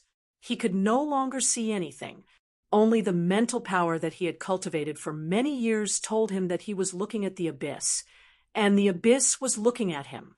If he still wanted to see the sun tomorrow, he had better come out quickly. He did not know that this was the psychic shield that Thea had learned from the Martian hunter. The yellow energy of fear enveloped the soul. He had been ambushed by his daughter and betrayed by his best friend. His willpower attribute had dropped to the bottom. Looking at Thea's magic reaction from afar was actually fine, but he had courted death and wanted to see the inner essence. As a result, he had bumped into the psychic shield and the magically modified mind labyrinth. All kinds of illusions appeared one after another. Spellcasters who had been tortured to death by him, demons from hell, monsters from the abyss, nightmares in the space mezzanine, and countless species that he had seen before or never seen appeared around him. His mental power was exhausted until it was exhausted. His vision was filled with endless emptiness, and he could no longer perceive the outside world. Chapter 414. Addicted to Thea's mind labyrinth, the Archmage, who was comparable to Zatanna's father, had his mental strength completely depleted. His mind was completely still, and his breathing was getting weaker and weaker. Finally, his legs stretched out, his neck tilted, and he revealed a strange smile. He was dead. F***CK. The two guys who had known him for half their lives and his daughter were dumbfounded. You died because of a disagreement? Have you considered that we're still fighting? Are you playing with us? Do you still want the unity of Squad 7? Where's your team spirit? If they knew that their powerful companion had died just because he took a second look at someone in the crowd, they would be even more horrified. Mr. E, who was originally evenly matched with Midnight's father, was knocked back. He had to cast 2 spells in a row to recover from his disadvantage. Old thing, give me your magic power. Old thing, say something. Come hit me. The girl with the nose ring shook her father's body back and forth like a madwoman, as if she could shake the magic out of his body. Unfortunately, the death of a man was like an extinguished lamp. The magic in Sargon's body was like a prisoner who had broken free from his shackles, dissipating in all directions. Ah! The girl with the nose ring could naturally see this scene. Like an injured beast, she roared at the sky. Stop roaring! Fight the enemy with me. Tanarak was going crazy. What kind of useless teammates were they? The strongest Archmage had died inexplicably, and now they were reduced to a support like him carrying the heavy burden. The situation was extremely bad. Although the girl with the nose ring was a newcomer, she could at least provide some help. He stared nervously at Thea. Death Knell and Poison Ivy were waiting for orders. The mercenaries were using a rain of bullets to deplete the number of smoke monsters and cultists. The battle outside was very lively, but the center of the field was a little quiet. What was Thea doing at this time? Thea was busy sorting out the gift bags. This unlucky Archmage was the second humanoid gift bag she had encountered in her life. The previous Martian manhunter had also failed due to fear, but at least it required Thea to collect all kinds of knowledge on her own. This archmage had delivered himself to her doorstep. His mental power was destroyed by all kinds of illusions, and a large amount of memories were intercepted by Thea. At first, Thea was puzzled. Where did these things come from? It wasn't until the old man breathed his last that she understood. The soul that carried the memories dissipated, and the old man left everything he had learned in his life to Thea. In terms of function, it was far less powerful than the Martian hunter of the past, but it was a professional match.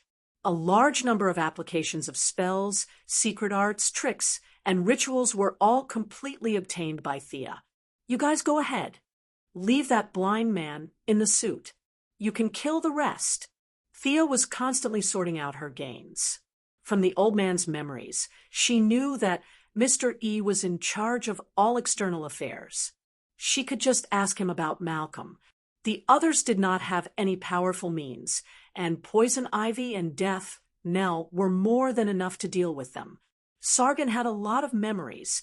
The old man had lived for more than 90 years, and he was the oldest of the four. He had been to many places in the world before his death and learned many spells. He could also cast the irony spell that Thea had been a little envious of, but he was not very good at it. Sargon's unique spell was gem magic. He could use a special method to seal spells into gems, and when he used them, he could cast them by chanting a certain word. It was very similar to the spell scrolls in the game. He had accumulated a lot of magic gems, and when he threw them out in a fight, not many people could withstand it. The old man's attacks were sharp. Zatara's irony magic defense was amazing. Mr. E was in charge of scouting, and Tanarak the alchemist was in charge of making some magical tools and deciphering traps. When the four of them were at their most intimate, it could be said that they were the strongest mage team in the world. Unfortunately, no matter how deep their friendship was, it could not withstand the baptism of time. Zatara's death caused a rift between the four of them, and this rift grew bigger and bigger. Today, Tanarak and Sargon's daughter directly led half of the followers to betray them, ambushing and seriously injuring Sargon. At this point in time in the original timeline, their plan was very successful. Sargon's daughter seized her father's magic, and Mr. E directly admitted defeat. The Cold Flame Vatican could be said to have not suffered any damage. However, Thea's miraculous appearance completely changed the situation. Sargon's gaze accidentally killed himself. Without his magic, the girl with the nose ring became a useless woman, and the situation deteriorated to the point where it could not be any worse. After carefully analyzing the situation from old man Sargon's memories, Sia could not help but sigh. Their arrival was too coincidental. If they were 10 minutes earlier, they would still be fine, but if they were 10 minutes later, the girl with the nose ring would inherit the old man's magic and magic gemstones. Could this be the luck attribute of Merlin's sword? Thea felt the sword around her neck that was used as a necklace and thought with some uncertainty. However, from the fact that this human gift bag had automatically sent itself to her door for her to study, she was indeed lucky. Thea glanced at the situation. Death Nell did not let Poison Ivy help and was fighting Tanarak alone. The alchemist, who did not take him seriously at first, was stunned by Death Nell's magic-piercing bullets. He had no choice but to take out his own alchemy items to resist. Death Nell's grenade launcher had been magically modified by Thea, and now the bullets were all high-speed armor-piercing bullets with magic-piercing arrays. Thea did not have the time to make them one by one. She made one bullet and then directly used the artificial intelligence to repeatedly scan the array carvings. She then used modern machinery to dig it out bit by bit. With the fully automatic equipment, she could only produce a few rounds a day. The machinery faithfully simulated her carvings. The magic-piercing bullets had less spiritual energy than the ones she made, but it was more convenient. Now, these bullets were all in Death Knell's hands. He had also injected himself with the super gene optimization fluid that Thea had concocted, and his body's attributes were increasing rapidly. He was clearly a burly man like a bear, but now his body was as light as an eagle. He surrounded Tanarak and slashed left and right. From time to time, the invisible arm behind him would control the gun to shoot various bullets at his magic shield. Alchemists were not known for their powerful magic, but he was a support staff. His combat experience was worlds apart from Death Knell's. Without a magic shield, he was just a mortal body. Death Knell's machete was so fast that it left afterimages. He did not think that he could withstand it with his 50 kilograms of weight. The alchemy items in his hands were being consumed rapidly. He was so anxious that he was sweating profusely, but he could not find a way to break out of this situation. Poison Ivy giggled as she looked at the battlefield. Her personality was not very belligerent. When no one paid attention to her, she would play by herself. That's right, she was playing. Her charm pheromone spurted out, and from time to time, she would bewitch a few cultists to swing their machetes at her former companions. She was having a lot of fun. Chapter 4:15. Controlling the cultists to kill each other, trapping the 2 iron golems, and dealing with the girl with the nose ring, who was actually not a threat, and preventing her from harassing Death Knell's battle. Poison Ivy seemed to have a lot of work to do, but it was not serious at all. Although the cultists were ferocious, they were a group of ordinary people. Plus, they were malnourished and would bleed for no reason, so their bodies were weaker than ordinary people. The girl with the nose ring was also a newcomer to the magic world. Her shouts were earth-shattering.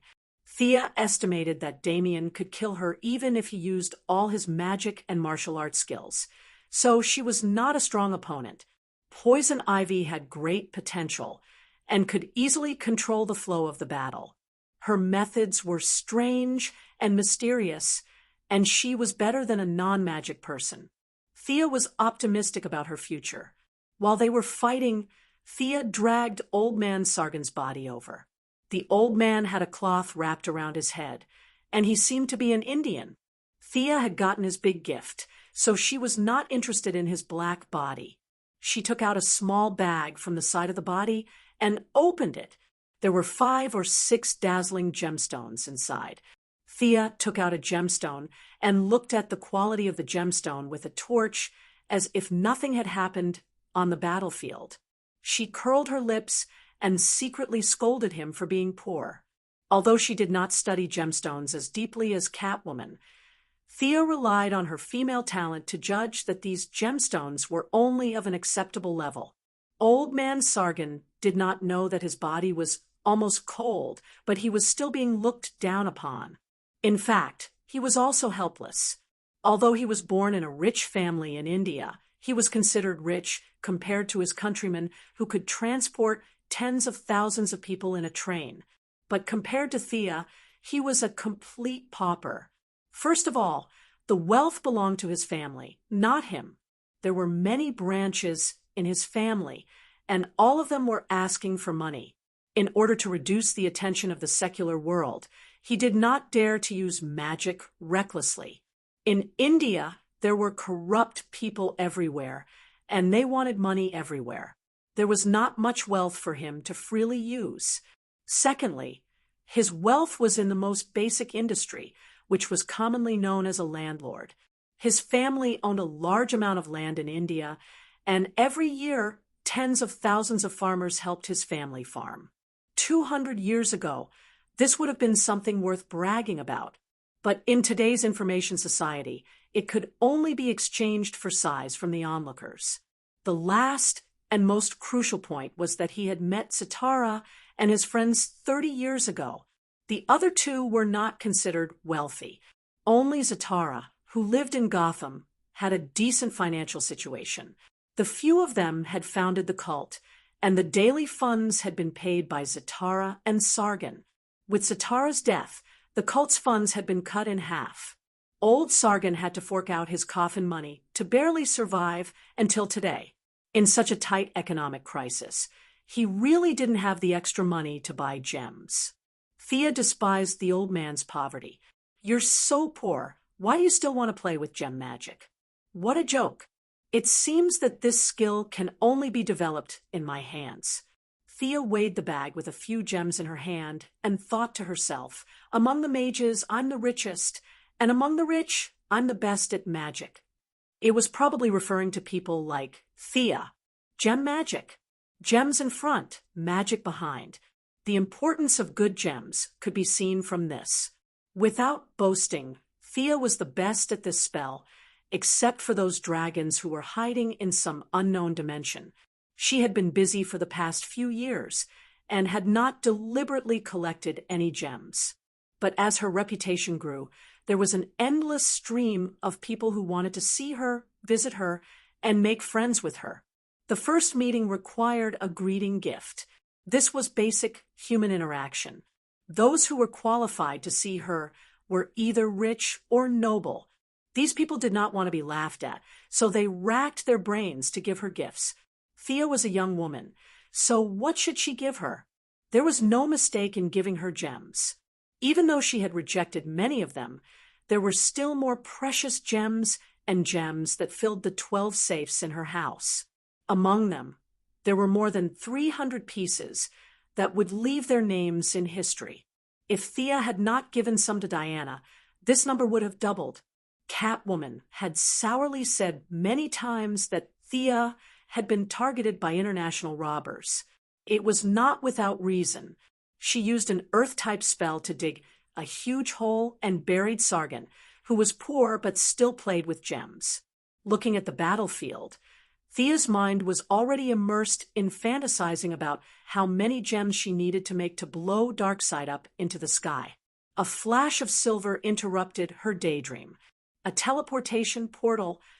A man and a woman walked out of it. The man was wearing a khaki trench coat with a dirty white shirt underneath. His tie was loosely tied. The man looked dispirited. His face was covered in stubble, and he had a cigarette in his mouth. The man did not pay much attention to what happened after the teleportation. He seemed to be trying his best to explain something to the woman beside him. The woman had shoulder-length hair and wore a purple jacket with a white shirt inside. The V-neck design showed off her indescribable pair of stalwart things. Her legs were covered in demonic fishnet stockings and a pair of leather boots. The woman had a pretty face and a resolute aura, which was a stark contrast to the lazy and cunning man beside her. "Listen to me, Ja. The Croydon compass can help you find anything. That's enough, Constantine. I've had enough of your hypocritical lies and malicious help. You be *starred. Scum. You always get me into trouble. I just want to find my father's belongings. You go on your own." The purple-clothed woman spat at the man's face without any elegance. After that, she was stunned by the lively atmosphere in the square. She stuttered her words and looked at the situation in front of her in confusion. Her first reaction was similar to the Cold Flame Church's initial guess. This was the government's secret army encircling and annihilating a lively social organization. The man's reaction was much calmer than hers. A trace of doubt flashed through the corner of his eyes, but it was quickly replaced by cynicism. The night wind was a little strong. He reached out to cover his mouth and lit the cigarette. He took a deep breath and said to the woman in a slightly intoxicated manner, "I didn't cause this trouble. I was planning to sneak in my ass. There were at least 1,000 people in this square. Even a mosquito couldn't fly in with so many people." The woman considered the man's misdeeds and automatically imagined that this was specially designed for her. The two of them could not figure out what was going on. Out of caution, they roughly observed the battlefield. The first thing they saw was poison ivy sitting on a 3-meter-tall man-eating flower. It couldn't be helped. This had nothing to do with magic. It was just that poison ivy was too high profile. Anyone with good eyesight could see her at a glance. What is this? A human? The two mages with extraordinary knowledge were also attracted by poison ivy's strange life form. Was this a human? Chapter 416. Constantine and Zatanna. Should they be here? Thea could not figure it out. According to their conversation, Zatanna was here to look for her father's relic, while Constantine's purpose was the same as Old Ma's. They were both here to look for the compass. Could it be that Malcolm was really here? Thea thought that it was a little cruel to annihilate an entire family just to find out something. But now, it seemed that these guys were right. She immediately activated the Eye of Horus and looked into the depths of the castle through the layers of magic barriers. The sudden appearance of the two unexpected people made Grand Alchemist Tanarak, who was being tortured by Death Knell's anti-magic bullets, so excited that he let out a roar. An hour ago, if these two dared to swagger into the Church of Cold Flame, he would definitely teach them a lesson that they would never forget. But now, he could not even take care of himself. He could not figure out how Death Knell, the big guy, had so many anti-magic bullets. The alchemy products that he had painstakingly accumulated over the years were being consumed rapidly. If these two did not interfere, he would have to run away. Zatanna, come and help me. I know where your father's relic is. He was my best friend when he was alive. The Grand Alchemist knew Zatanna.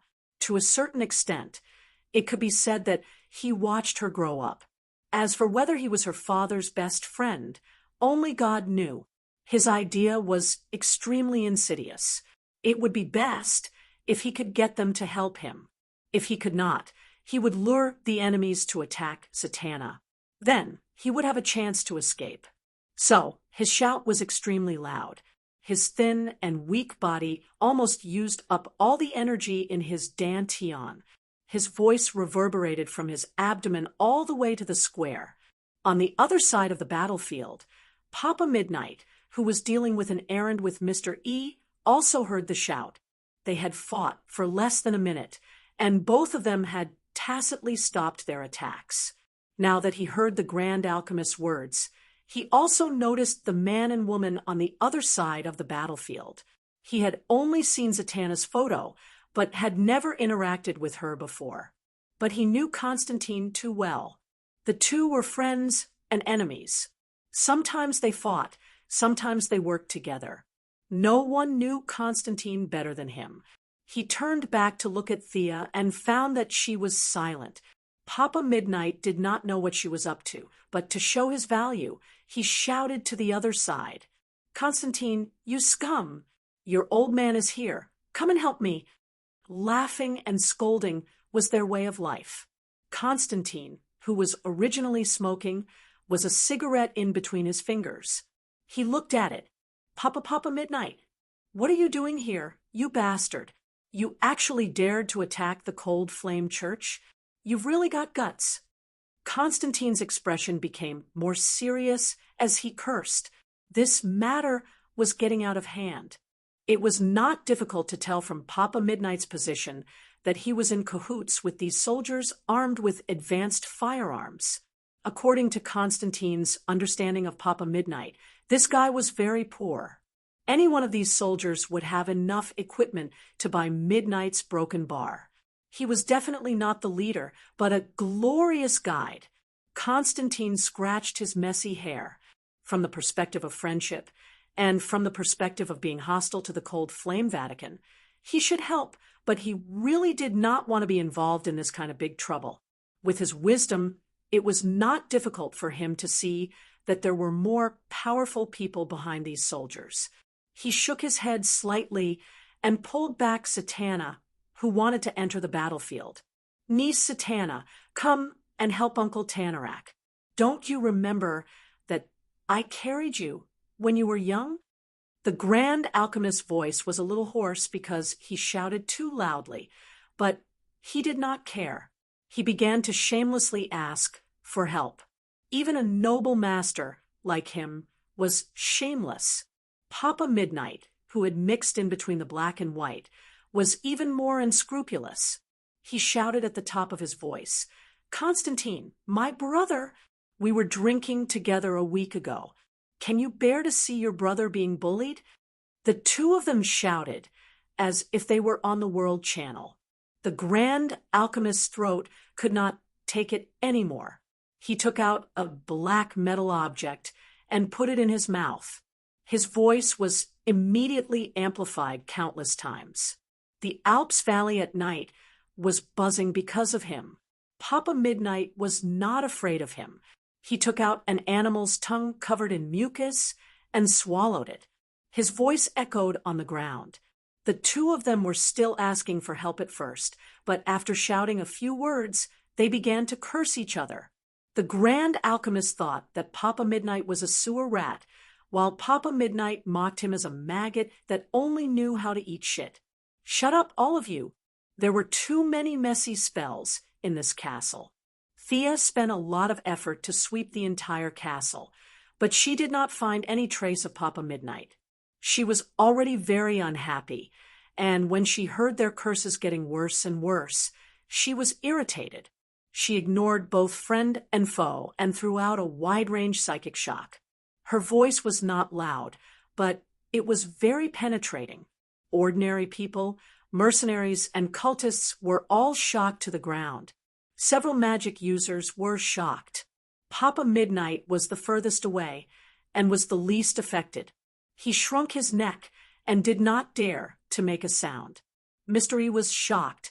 He had already begun to think about whether to use Featherfall or Glide when he jumped off the cliff. The Grand Alchemist was the most unlucky. Just as he was about to shout, he was scared back. But Death Knell's willpower was very high, so it was not affected much. Seeing that he suddenly showed a big flaw, Death Knell did not think and slashed down. A skinny left hand was cut off. The Grand Alchemist howled like a pig being slaughtered. He could not hold on any longer.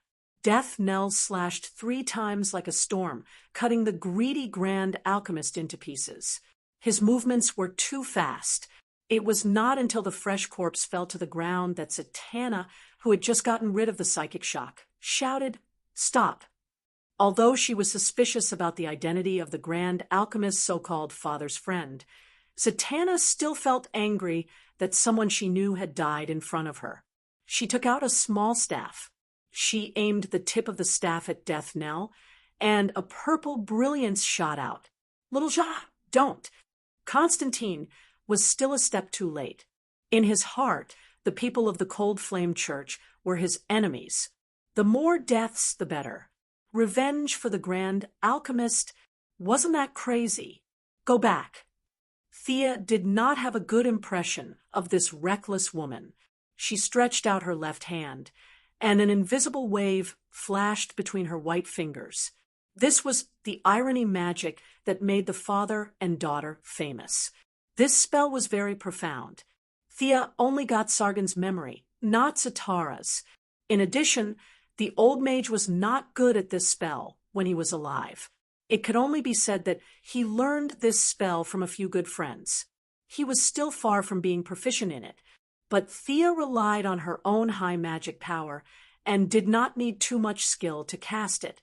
Chapter 417, the flying purple energy beam, seemed to have been stopped by some kind of great force. It turned back in the air and shot back at Zatanna. Ironic magic. Zatanna was shocked. She was just a beginner in this spell and was still far from being able to use it freely. With her competitive nature, she opened her hands and tried to return the spell. This was their family's unique skill. Many of the techniques were unknown to others. She didn't think that she was worse than others. Go back. Her momentum was very good. The use of the spell, the technique, and the timing were all on point. However, there was a fundamental difference between her and Thea's total magic power. At her peak, she might be able to exchange a few blows with Thea. But now, there was a huge gap between them. Her family's secret technique didn't change the direction of the spell. It couldn't even delay it. The purple light beam rushed back to its original owner without hesitation. "Little Jacques, get out of the way." Constantine spat out the cigarette, and flew up. He made what he thought was a very heroic and manly save. Of course, it would be even more perfect if the two of them were not covered in dirt. Thea saw this scene and clenched her teeth. Zatanna's level was clear at a glance, but Constantine couldn't be sure. This wasn't to say that he was hiding his strength. It was just that the yellow windbreaker he got from Nick Nacro blocked Thea's probing. This windbreaker was of very high quality. Looking at the aura lingering on it, it was definitely a high-grade magic tool. What's the origin of this man?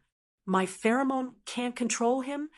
Poison Ivy's voice reached Thea's ears. Thea nodded. This windbreaker had high resistance to all kinds of things. It wasn't surprising that it could resist Poison Ivy's control. She pointed her chin at Mr. E, who was fighting with Daddy Midnight on the other side, and motioned for Poison Ivy to go over and help. She looked at Zatanna, who had been thrown to the ground by a hungry tiger, and Constantine, who looked brave but had not exposed his true identity. Constantine's strength had always fluctuated between high and low. When he was strong, he could seal the Demon King of Hell.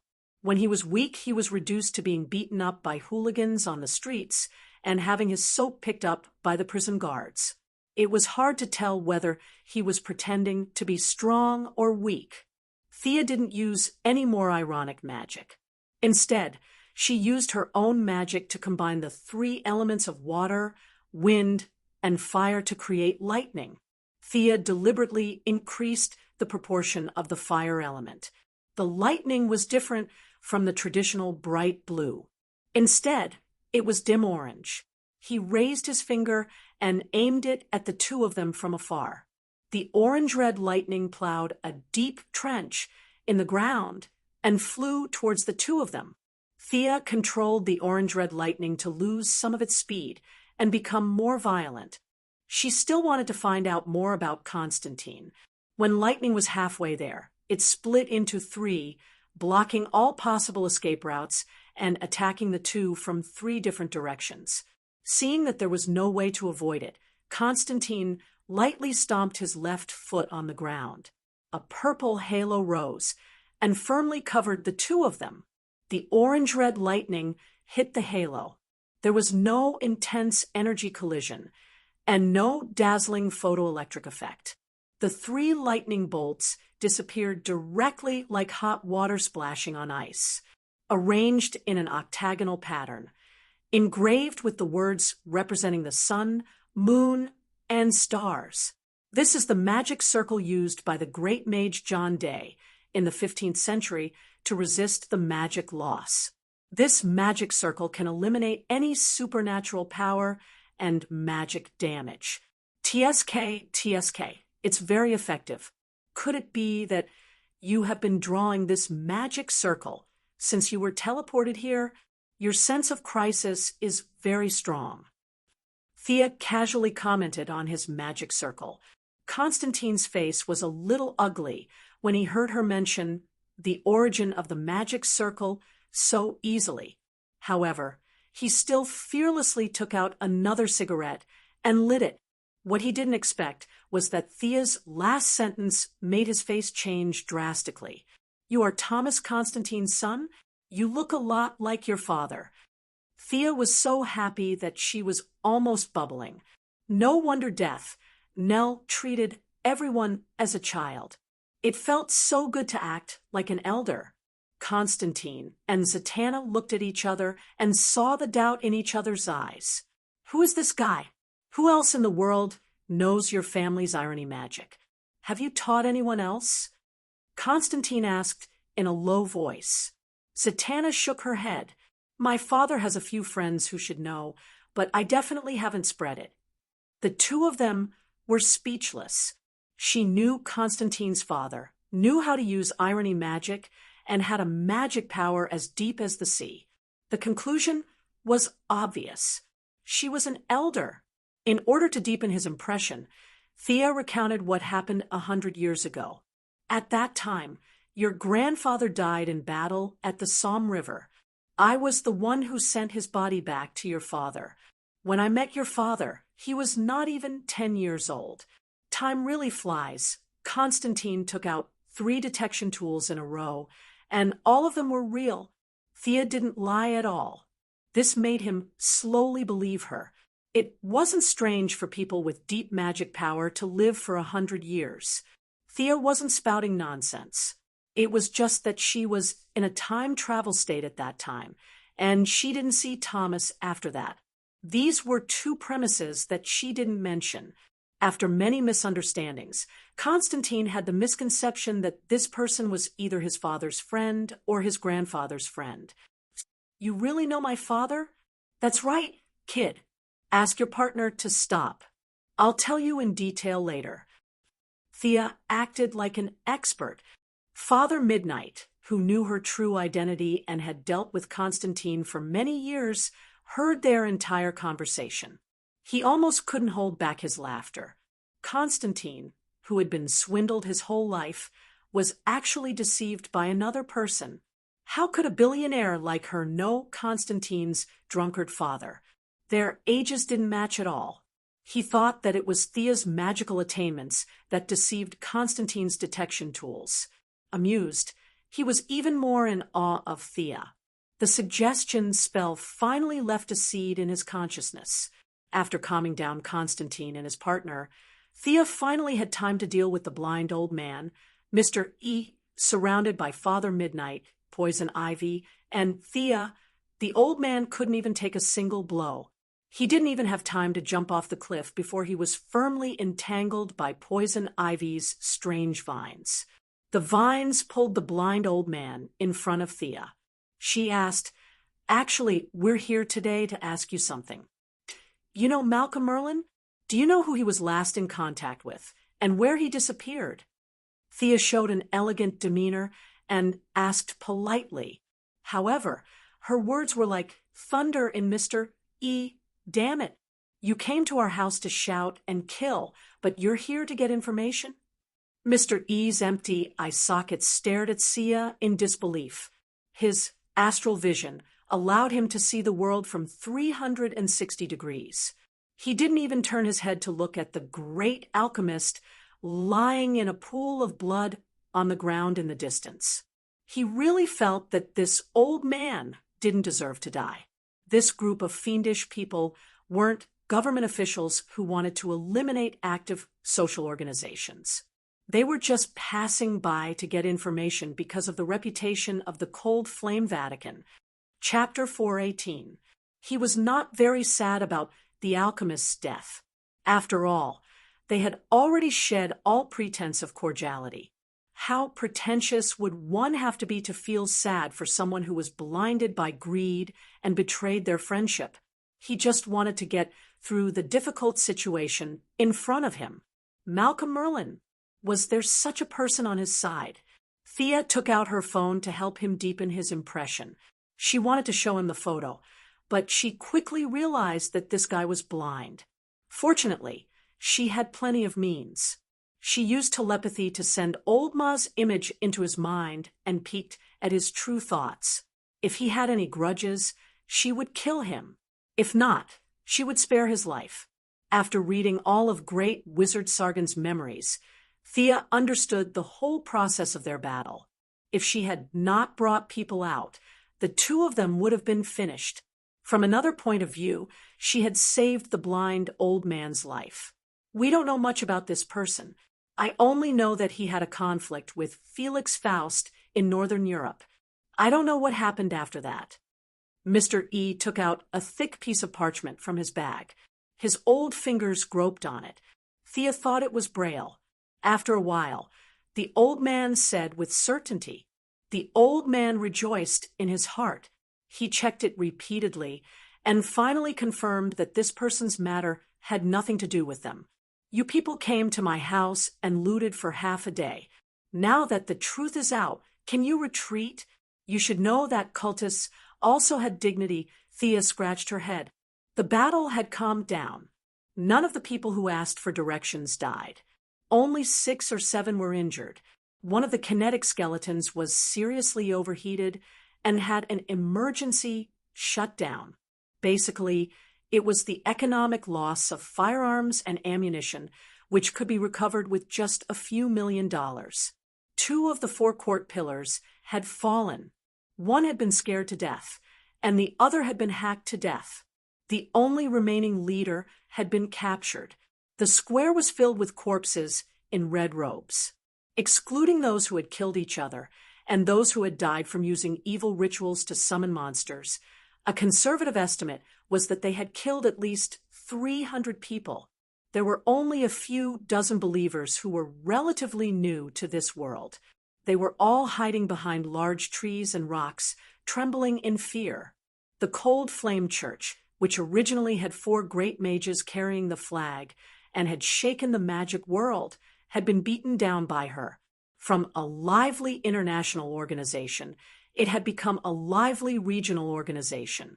Its scale had shrunk to the same level as Daddy Midnight's bar. How could the word miserable describe it? Eliminate the source of trouble? This thought floated in Thea's mind. Mr. E was extremely sensitive and realized that the most critical moment had arrived. I swear a true spirit oath. From now on, we will live in peace and will not pursue today's matter. On the contrary, if you help us quell the rebellion, Cold Flame will give you a great gift. After saying that, he chopped off one of his fingers and chanted an incantation. Soon, 15 golden symbols were pressed on his chest. The blind old man groaned. It could be seen that this was a great burden for him. After all, he was an old man who had been through the baptism of time. He was really decisive. The oath was connected to his heart. If he went against it, his heart would explode into pieces. Okay, I believe you. As for the great gift, it's completely unnecessary. Thea decided to let them go. After all, the Cold Flame Church had been operating for more than 30 years. They had believers all over the world. It was just a matter of numbers. Even if she killed all of them today, it wouldn't change anything. She could definitely eliminate the problem, but it would be troublesome to eliminate the root. It was impossible for her to chase after those Cold Flame believers all over the world. She didn't have that time. Moreover, there were many people in this world who were crazy and liked to study evil cults. What should exist would still exist. If she extinguished the Cold Flame today, the Hot Flame and Cold Flame would jump out tomorrow. These people couldn't be killed. If she didn't want their great gift, it would be Thea pretending to be generous. What kind of great gift could this bunch of poor people have? Thea, who knew Old Man Sargon's memories, knew that they barely had enough money. Previously, they could still rely on the old Indian man and the alchemist to do some small things in exchange for some money. Now that the 2 of them were dead, could they expect Mr. E to open a blind massage shop to earn money? If his subordinates were normal, Thea could accept them all. But if they were evil cults with water in their heads, joining her subordinates would be troublesome enough. She would just let them recuperate behind closed doors. Mr. E breathed a sigh of relief. Although Thea said that she didn't want great gift, he still ordered his subordinates to take out a big bag as a gift to send these evil gods away. We came recklessly and caused you trouble. We can't accept these gifts. It's no trouble, no trouble. You've helped me a lot. These small gifts are just a token of my appreciation. Please accept them. Thea insisted. The blind old man insisted on giving. If one ignored the corpses lying on the ground, this scene was quite harmonious. All right, then I'll accept it. If there's anything in the Vatican in the future, you can contact us through Midnight Old Man. Thea felt that his bag was bulging with many things. She really couldn't reject the other party's enthusiasm. After hesitating for a moment, she accepted it and made a promise. Both sides could be considered to have turned enemies into friends. Where's Croydon's compass? Constantine, who had been silent all this while and watching them shake hands, suddenly interjected. Old Manny's expression was a little ugly. Thea, on the other hand, looked calm. Even without Constantine's reminder, she could guess the blind old man's plan. Their strength had been greatly reduced. Previously, they had been collecting magic items all over the world and offended a lot of people. Now, using this opportunity to throw a hot potato to her in public was his idea. Thea didn't care.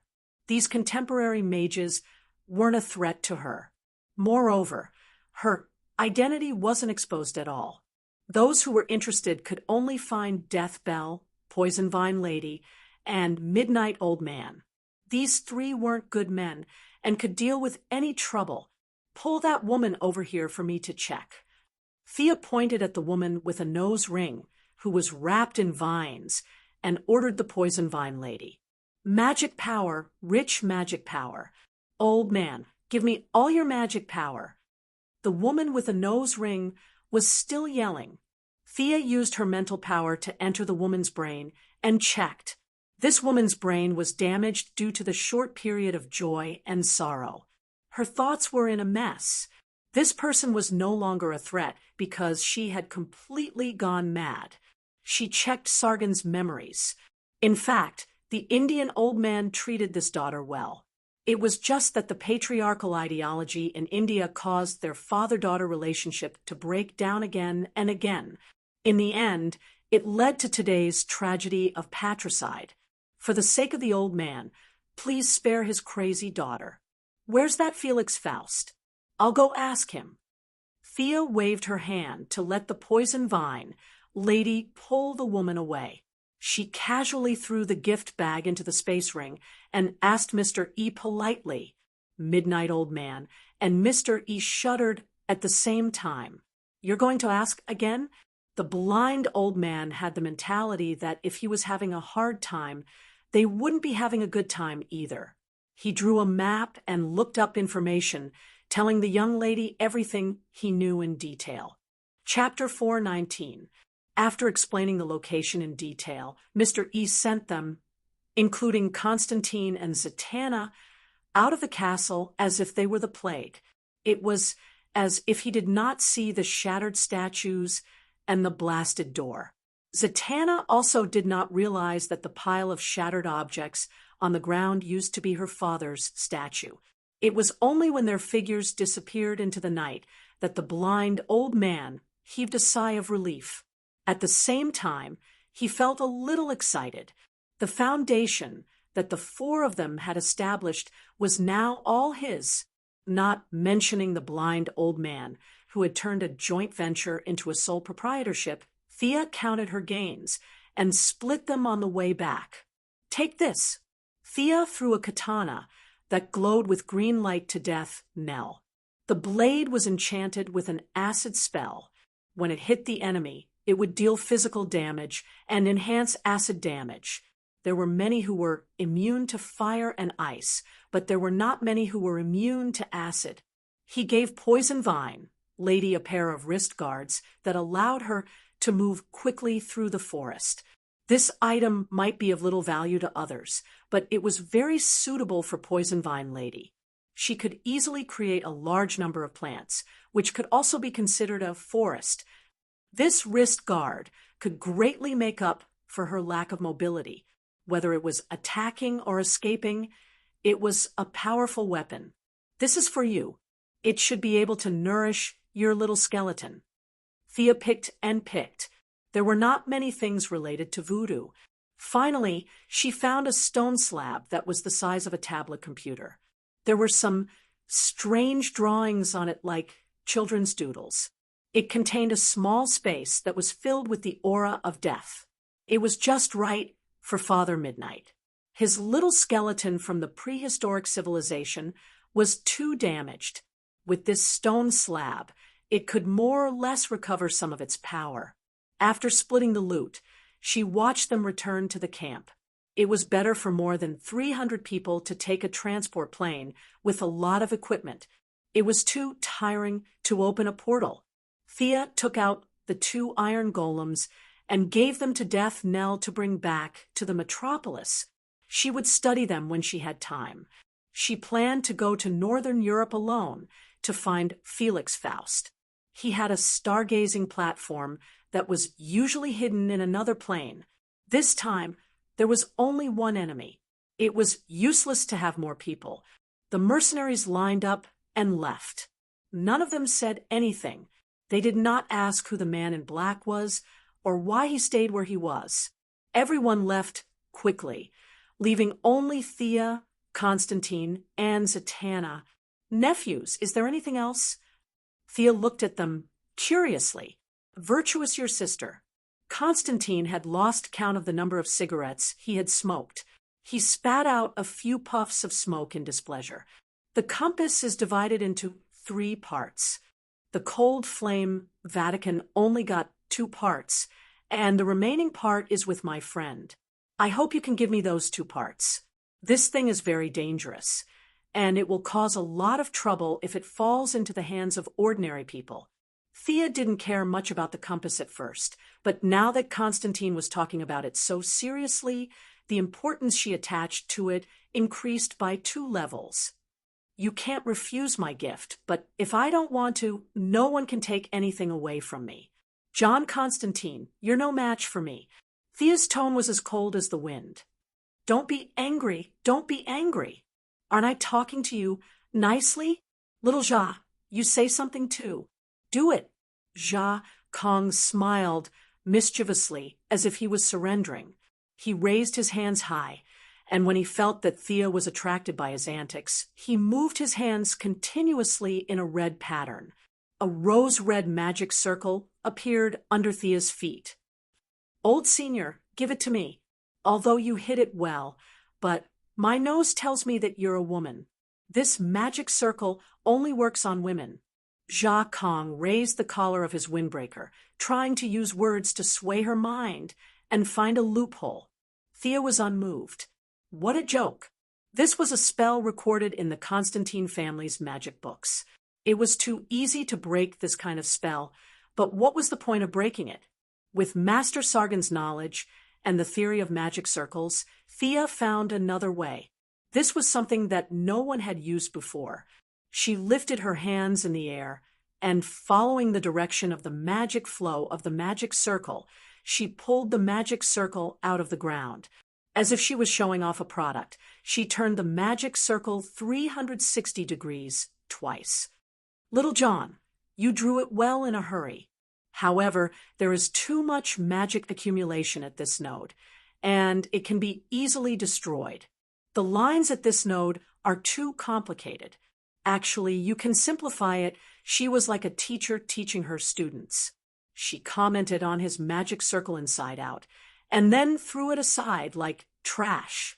After a faint smoke, nothing was left. In order to deepen your memory, I'll leave you with homework today. Thea said, as she took out the God of Death's staff. Under the horrified gazes of the two, the staff emitted a silent black light, directly hitting the 2 of them. The black light rolled, and rolled the 2 of them into the interlayer space between the material world and the dark plane. This was the modified maze spell of the hunter goddess. Previously, Ares was trapped for more than 10 minutes. To deal with them, there was no need for such a high-level maze. A dark shadow maze was enough for them to play with for a few days. These 2 were too bold. They ignored the beaten-up cold flame Vatican and dared to bare their fangs at me. If I don't teach them a lesson, they will suffer a great loss in the future. Thea clapped her hands gently, identified the location, opened a portal to Norway, and left the scene. How was she going to find them in Norway? Fortunately, Constantine gave Thea a good idea, which was to use Croydon's compass. After rummaging through Mr. E's gift for a long time, she finally found the needle and dial. Strictly speaking, this thing should be a compass. The missing part was a lens, which was in the hands of Zack Kang's friend. Although this thing was incomplete, and ordinary people would definitely not be able to use it, it would not be a problem for a magician to use it. Between looking for Malcolm and that unlucky guy named Felix Faust, Thea first chose to look for old Matt. She injected magic into the needle, and the needle floated in the air and spun rapidly. In less than 10 seconds, it sent a vague signal to Thea. Found it. This thing is good. I should get it together later. Thea was quite happy. This was much faster than using the Eye of Horus to search all over the mountains. She cast an invisibility spell on herself and constantly adjusted her position.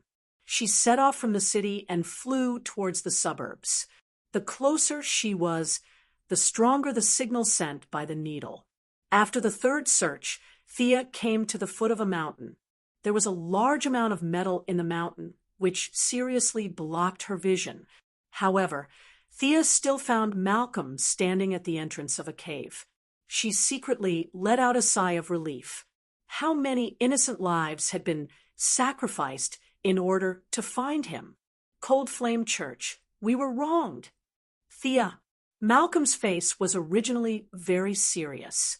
When he saw her take off her cloak and walk out from the darkness, joy from the bottom of his heart instantly climbed up his face. Chapter 420. How did you find this place? Old Ma asked excitedly after the father and daughter hugged. Of course, Thea couldn't tell him that she had brought more than 300 people from the United States to Switzerland, and then from Switzerland to Norway. Along the way, there were corpses everywhere, and blood flowed like a river. The amount of ammunition consumed had increased the price of arms on the international black market by 5%. She didn't tell him her story and only took out the needle to show that she had found him with it. But why did you come to such a remote place? I heard that you were looking for this needle, right? Could there be a divine artifact here? Thea looked at the shabby cave. The mountain was made of stone, and no matter how she looked at it, it looked like a sword was stuck in the cracks of the stone. It's a long story, but someone was injured while trying to save me. Can you help me take a look? Old Ma said, and pulled Thea into the cave. The cave was not deep, and the smell was unpleasant. It was most likely the lair of some beast that Malcolm had taken over.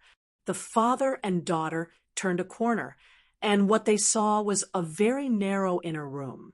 The walls were made of strange rocks, and on the left side of the room there was a pile of weeds. A middle-aged man covered in blood was sitting against the wall. He was very weak, but he was still trying to keep one of his eyes open. The moment he saw Thea, his pupils shrank sharply, and his sore arms suddenly regained strength. He pointed at her and asked uncertainly, "You have the blood of Merlin in you?" Thea also felt the familiar aura around him and looked at Malcolm with a puzzled look. Old Ma was a little unhappy. "Jason Brad, this is my daughter. I've told you twice. I also have the blood of Merlin. Can't you tell?" The middle-aged man on the ground opened his eyes forcefully and compared the father and daughter with all his might. He shook his head very honestly and said, "I'm sorry, friend. I can see your daughter's bloodline at a glance, but I really can't see yours." Malcolm almost fainted from anger. Was his bloodline really that bad? He sat on the ground gloomily and didn't say anything. Thea felt a little sad. This old man had not been injected with divine blood and was still an ordinary person. His sideburns were even a little white because he had been running around for the past few years. The desire for power wasn't a bad thing, as long as one could control it. Thea had always been unwavering in her efforts to strengthen her loved ones. It was not convenient for old Ma to ask this question in front of outsiders, and he did not intend to introduce the middle-aged man. Thea was no longer the weak girl 5 years ago. She had her own way to find the answer. He glanced at the other party. The other party's injuries were very serious. What was strange was that there was another surge of explosive life force in his body. if he could mobilize a trace of energy, it would be enough to heal his injuries. Who was this guy? The young mistress thought to herself. She didn't expect that her peeping would cause such a drastic change in the middle-aged man's body. The middle-aged man's face was full of pain. Descendant of Merlin, back off. I can't control it anymore. Thea saw that there was a problem with his body and calmly drew a few mysterious spells in the air. She patted her palms lightly and hit the middle-aged man's limbs and heart. The trembling middle-aged man suddenly calmed down and lay on the ground, panting heavily. After a short exchange of blows, he finally recalled the identity of the middle-aged man in front of him. You're King Arthur's knight, Jason Brad. The demon in your body must be the one sealed by Merlin that day. Etragan. Malcolm, who was sitting on the ground gloomily, was now full of British myths. When he heard this, he immediately perked up. You're King Arthur's Knight of the Round Table? Is that your alias now? Thea looked at her father and felt a little guilty. She didn't know if it was right for her to trick him out of Star City. This man was about to go crazy. She explained on behalf of the middle-aged man, it's not an alias. Jason Brad is his real name. However, he's only King Arthur's knight, not some knight of the Round Table. Because of the demon in his body, he has lived for 1,500 years. Malcolm was visibly disappointed. There was a hint of contempt in his voice. So he's just an ordinary knight. An ordinary knight can live for so long. He shook his head as if he couldn't believe it. This time, it was the middle-aged man's turn to be gloomy. So what if I'm an ordinary knight? An ordinary knight is still a human. Should I be despised just because I'm not a knight of the Round Table? The middle-aged man was already seriously injured. Now that the demon in his body had tormented him, he could no longer control his groggy mind. His eyes closed, his neck tilted, and he fainted. Is there any way to save him? He saved my life back then. If it's too difficult, then forget it. Malcolm didn't know Thea's strength. In his impression, Thea's strength was still at the level she was many years ago. He didn't want his daughter to sacrifice too much for his request. Thea carefully looked at the middle-aged man's injuries. There was a bloody hole on his stomach and shoulder. Judging from the injuries, it was obvious that they weren't caused by bullets or other weapons. Her father's request couldn't be ignored. Plus, this guy was somewhat related to Merlin. Even if the treatment was troublesome, she had to bite the bullet. The healing pod was isolated from the world in this small cave. There was no power source. It was simply unrealistic. It would be even more difficult to get a power source. Thea thought about it and decided to use magic. If it was a normal person, 2 healing spells would be enough. However, there was a powerful demon sealed in this guy's body. The healing spells were basically of the light and water attributes. This demon was unsurprisingly of the dark and fire attributes. The 2 types of energy were completely opposite. Thea had to suppress this demon in order to treat the man. She tore off her cloak, revealing her original clothes. She surged all the magic in her body. The entire cave resonated with her. When her magic reached its peak, her hands flashed with a huge halo of energy. She pressed them on the middle-aged man's wounds. Initially, Sia was still trying to communicate with this demon. She did not expect that as soon as she injected her magic power, she could feel the extremely unique bloodline. The other party instantly went berserk, no longer caring about the host's body, and began to frantically counterattack. I don't believe I can't take care of you. I can't beat a 3-palace demon, but I can still deal with a demon like you who was transformed from a human. In order to suppress this demon, Thea put on the light ring that she hadn't used for a long time.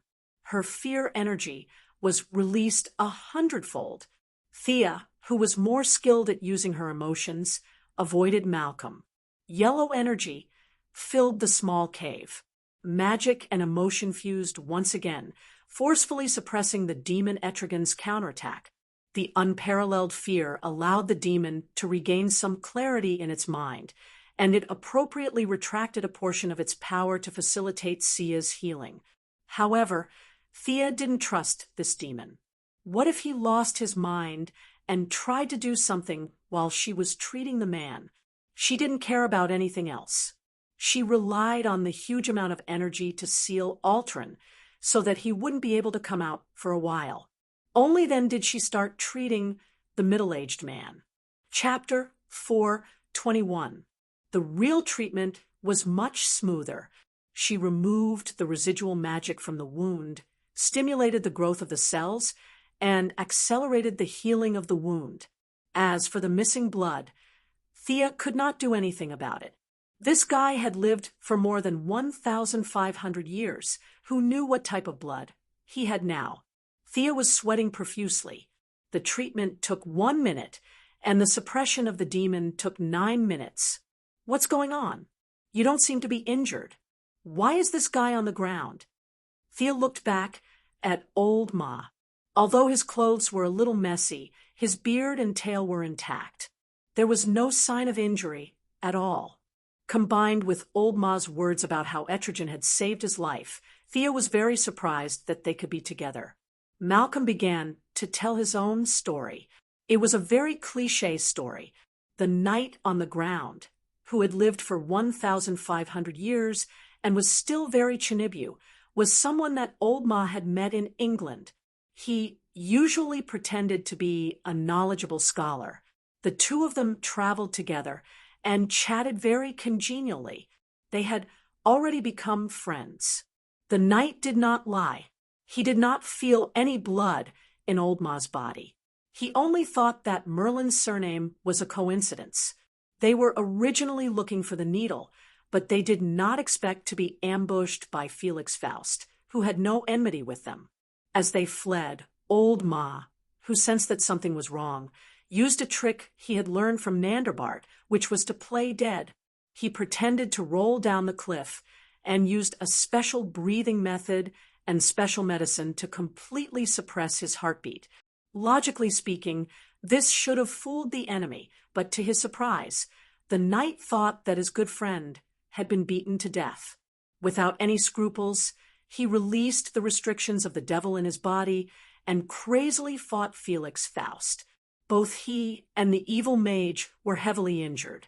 When the cunning Malcolm returned from the foot of the mountain, he found that the evil mage had escaped and the Chinibu knight on the ground was injured and dying.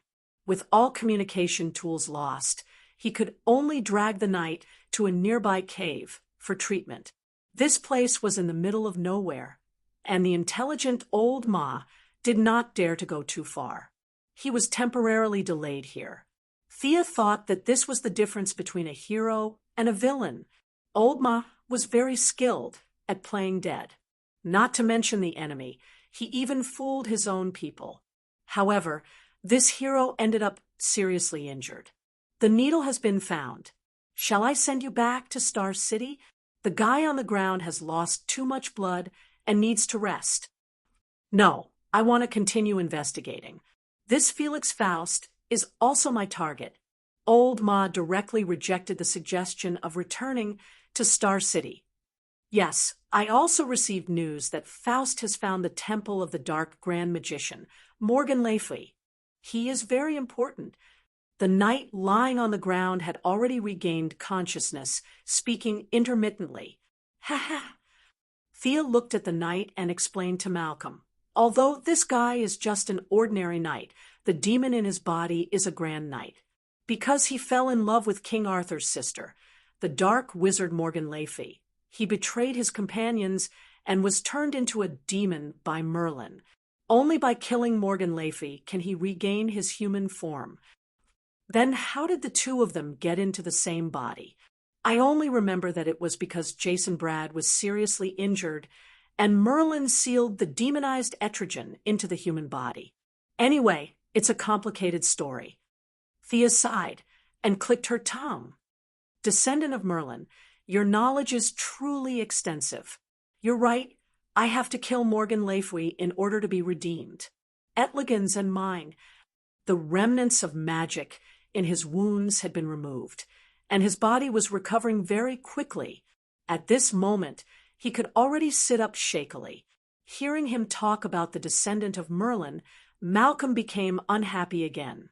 His daughter's bloodline was so thick that it made him, the biological father, seem like a fake. Wasn't this skipping a generation too much? For a moment, the three of them lost interest in talking. They each focused on their own questions. How about this? I'll go catch that guy, and you guys can ask him. Thea thought about the original plot. Felix Faust had indeed found a temple in the Peruvian jungle. The temple preserved Morgan Lafwy's corpse, as well as the map that Morgan and Merlin had calculated to find the so-called Book of Magic before Morgan's death. This Book of Magic was very funny. It had tormented a group of magicians to their heart's content. Constantine and his arrogant gay friend Nick Nacro had performed a wonderful betrayal and counter-betrayal. After the dust had settled, they found out that this so-called Book of Magic was actually a technological tool that led to a world called Ipek. That world rejected all supernatural powers. Constantine could no longer lie.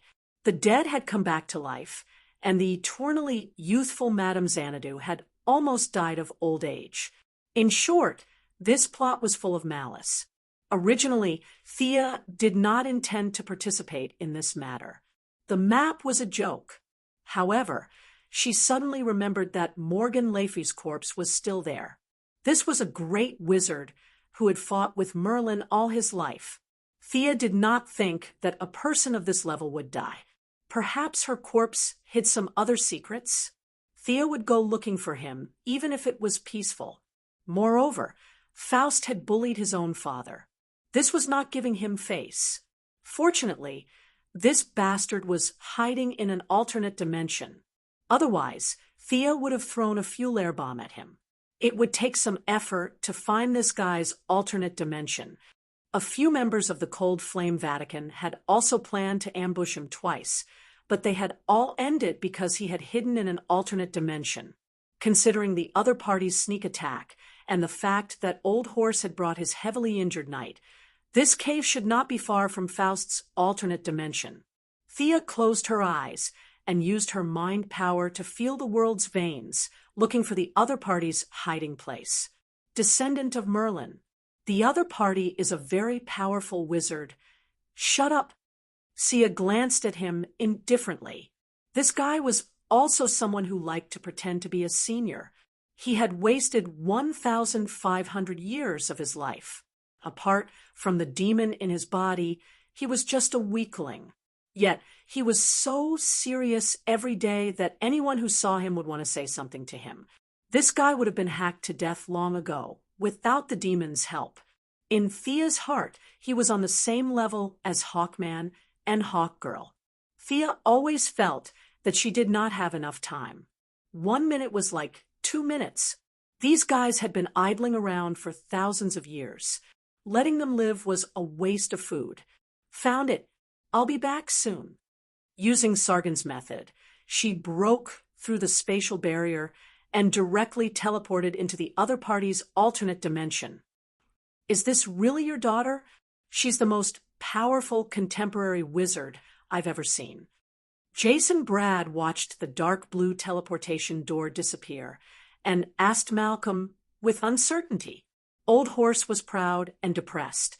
The gap between him and his daughter was getting bigger and bigger. He did not dwell on this question. Contemporary wizard, how good can my daughter be in ancient times? It's hard to say. She's definitely not as good as your ancestor Merlin. This time, Jason Brad finally brought Old Horse along. However, she would be a very powerful wizard in King Arthur's era. At least the demon in my body can't beat her. Chapter 4:22. Thea didn't know what the two of them were talking about. She thought she would be teleported to a lair somewhere, but a strange wave of energy suddenly shifted her location, and the entire teleportation shifted by hundreds of meters. This was an extremely small space, surrounded by white fog. The white fog was like a layer of blurry glass. Looking out from the inside, one could see the sun, moon, stars, mountains, and rivers of the material world. In the middle of the space, there were traces of someone using magic power. It could be imagined that this small space had taken a lot of time to open up. As far as the eye could see, there was only a dark gray mountain rock suspended in the air, and on top of it was a two-story building. It was mentioned in Sargon's memory that this was first discovered by Miriam, a magician from the 12th century. This magician's actual level was not high, and his talent was not good, but his luck could be said to be heaven-defying. He discovered this small space that had been opened up by his predecessors in the crevice of space and time. When this magician had no hope of becoming a great magician, he followed the example of the ancients and built a magician's tower in an attempt to reach a higher level. Unfortunately, good luck would not protect him forever. After a high-intensity battle between magicians, he died like an ant in the aftermath of the attacks. This area was silent for hundreds of years until Felix Faust discovered this place and built less than 1/5 of the magician's tower. Magician's tower was already scarce in the 12th century, and it was even more impossible to build one in this era. Faust did not have heaven-defying powers. He could only modify the original foundation and finally changed the original ruins into the two-story building in front of them. Thea really did not agree with this guy's aesthetics. Since it was called a stargazing platform, it would be better to make it more ethereal. This guy just had to put a layer of gold on the outside in order to show off its gorgeous characteristics. The two-story building shone with golden light. Those who knew would say that this was a stargazing platform modified from a magician's tower, but those who did not know would think it was some kind of farmhouse. Rustic, outdated, and shabby. These were the young lady's comments on this place. However, its functions were not bad. It could transfer her teleportation coordinates, and it could be seen that this building had many defensive functions. The cold flame Vatican still needed to send someone to call the door, but there was no need for that here. They were here to cause trouble anyway. The young lady raised her hand, and a ball of lightning appeared. Under the crackling electric light, the ball of lightning hit the gate of the stargazing platform. Who dares to behave atrociously here? The gold-plated door easily blocked Thea's attack, and a sharp voice rang out. The person who came was a middle-aged man. He wore an ancient robe embroidered with the pattern of stars and moon. He had a mustache and a golden headband on his head. He stepped on a flying stone with a 6-pointed star on it and slowly flew out. He was dressed like a hermit, but his expression was somewhat perverse. "You are Felix Faust?" Thea flew to the same height as him and asked softly. The gloomy middle-aged man carefully sized up Thea. She was just a young woman, yet she was able to fly without chanting or using any tools. How could this be?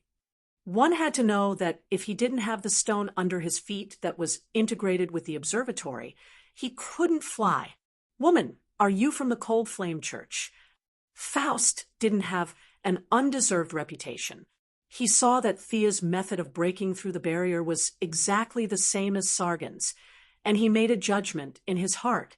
The Cold Flame Church had a fierce reputation. He was alone, but there were 4 of them. In this small space, with the help of the endless magic of the observatory, he wasn't afraid of them, but if he went out, he wouldn't be a match for them. Mages were very flexible. If he was entangled by one of them, he would be surrounded by 4 of them in the next second. He had no chance of winning. He wanted to expose her background and persuade Thea to retreat. The magic of the observatory was accumulated in the other space for more than 800 years. Every time it was used, it would be depleted. The church was a group of lunatics. Every time he fought one, there would be 10 of them. It wasn't worth it to waste precious magic on a battle. He felt that he had already given the church a lot of face by speaking softly and making the other party retreat. However, the young lady was here to pick a fight today. She didn't want to talk nonsense with him and took out the God of Death's staff. This golden staff was very much in line with Faust's aesthetic. He felt that this object was destined to be with him, letting the enemy go or keeping the enemy here. These two options suddenly wavered in his heart. Leave the staff behind, and I'll let you go. Greed still prevailed. Thea almost vomited. How could someone say such a retarded villain? This dog was too disgusting. Talking nonsense with him was a waste of time. Magic surged into the staff, and monstrous seawater drilled out from the void. Using such a large range attack in the material world would inevitably hurt innocent people, but there was no problem here. The huge water current carried unparalleled kinetic energy and fiercely attacked the observatory from above. So powerful! Faust was a little dumbfounded. He didn't know if this was the power of the staff or Thea's own magic. He didn't have time to think about it. He took out a thick book and turned to a certain page. A purple light flashed, and dark brown lines appeared on the surface of the observatory. Facing the sloping seawater, it was like a reef, firmly nailed in place. The original control hub of the Mage Tower? Thea glanced at the book and stopped reading. The Mage Tower could indeed provide a lot of help, but that golden age had passed. The scarcity of all kinds of materials could drive people crazy. The result of bowing to reality was to become a 2-story building. What was the point of existing like this? She would directly flatten it. If there was a Mage Tower spirit, it would also be grateful to her. Thea, who was in midair, waved her staff continuously. A huge phantom of a sea beast was summoned by her out of thin air. The sea beast had no facial features, and its body was almost transparent. It seemed to have 3 layers of fine, sharp teeth, where its mouth should be. Below its body were dozens of tentacles with suction cups. Its back was like a hermit crab, dragging a dark green hard shell. This was a biological sample that Fiora found on a distant planet according to her instructions. The real sea beast had died for countless years, but its genes were still preserved. According to the description of the scholars on that planet, this thing had the characteristic of unlimited growth. In their ancient times, it had devoured more than half of the life on the planet. After that, it was not killed by heroes, but starved to death. The civilization of the entire planet had regressed for thousands of years because of this. Thea used Kryptonian genetic technology to reactivate some parts of the cells and used artificial intelligence to simulate the growth environment. Halfway through the experiment, she directly stopped it and destroyed all the cells. This thing was too terrifying when it grew. Doomsday had a weakness of kryptonite. This thing had almost no shortcomings except for eating a lot and not being able to fly. The phantom that was summoned in front of him was the image of a 30-year-old sea beast. She used a huge amount of magic to simulate its true form. Although he didn't know the origin of the sea beast, Faust still felt a chill. Needless to say, this phantom monster had sharp teeth and looked like it had nothing to do with justice. This made Faust even more certain of Thea's origin. This woman must be from the Cold Flame Church. Chapter 423. It used Sargon's spell to break realms, held an ancient-style staff, and started fighting without saying a word. After that, there was a flood and an evil giant beast, with so many distinctive features. Who else could it be other than the cultists of the Cold Flame Church? Faust cursed the ancestors of the 4 mages of the church in his heart. The monster summoned by the other party basically had no attack power, but it did not say a word and directly lay on the observatory to absorb the magic power. This scared the hell out of Mr. Faust. His mustache trembled, and he did not care about the loss of magic power.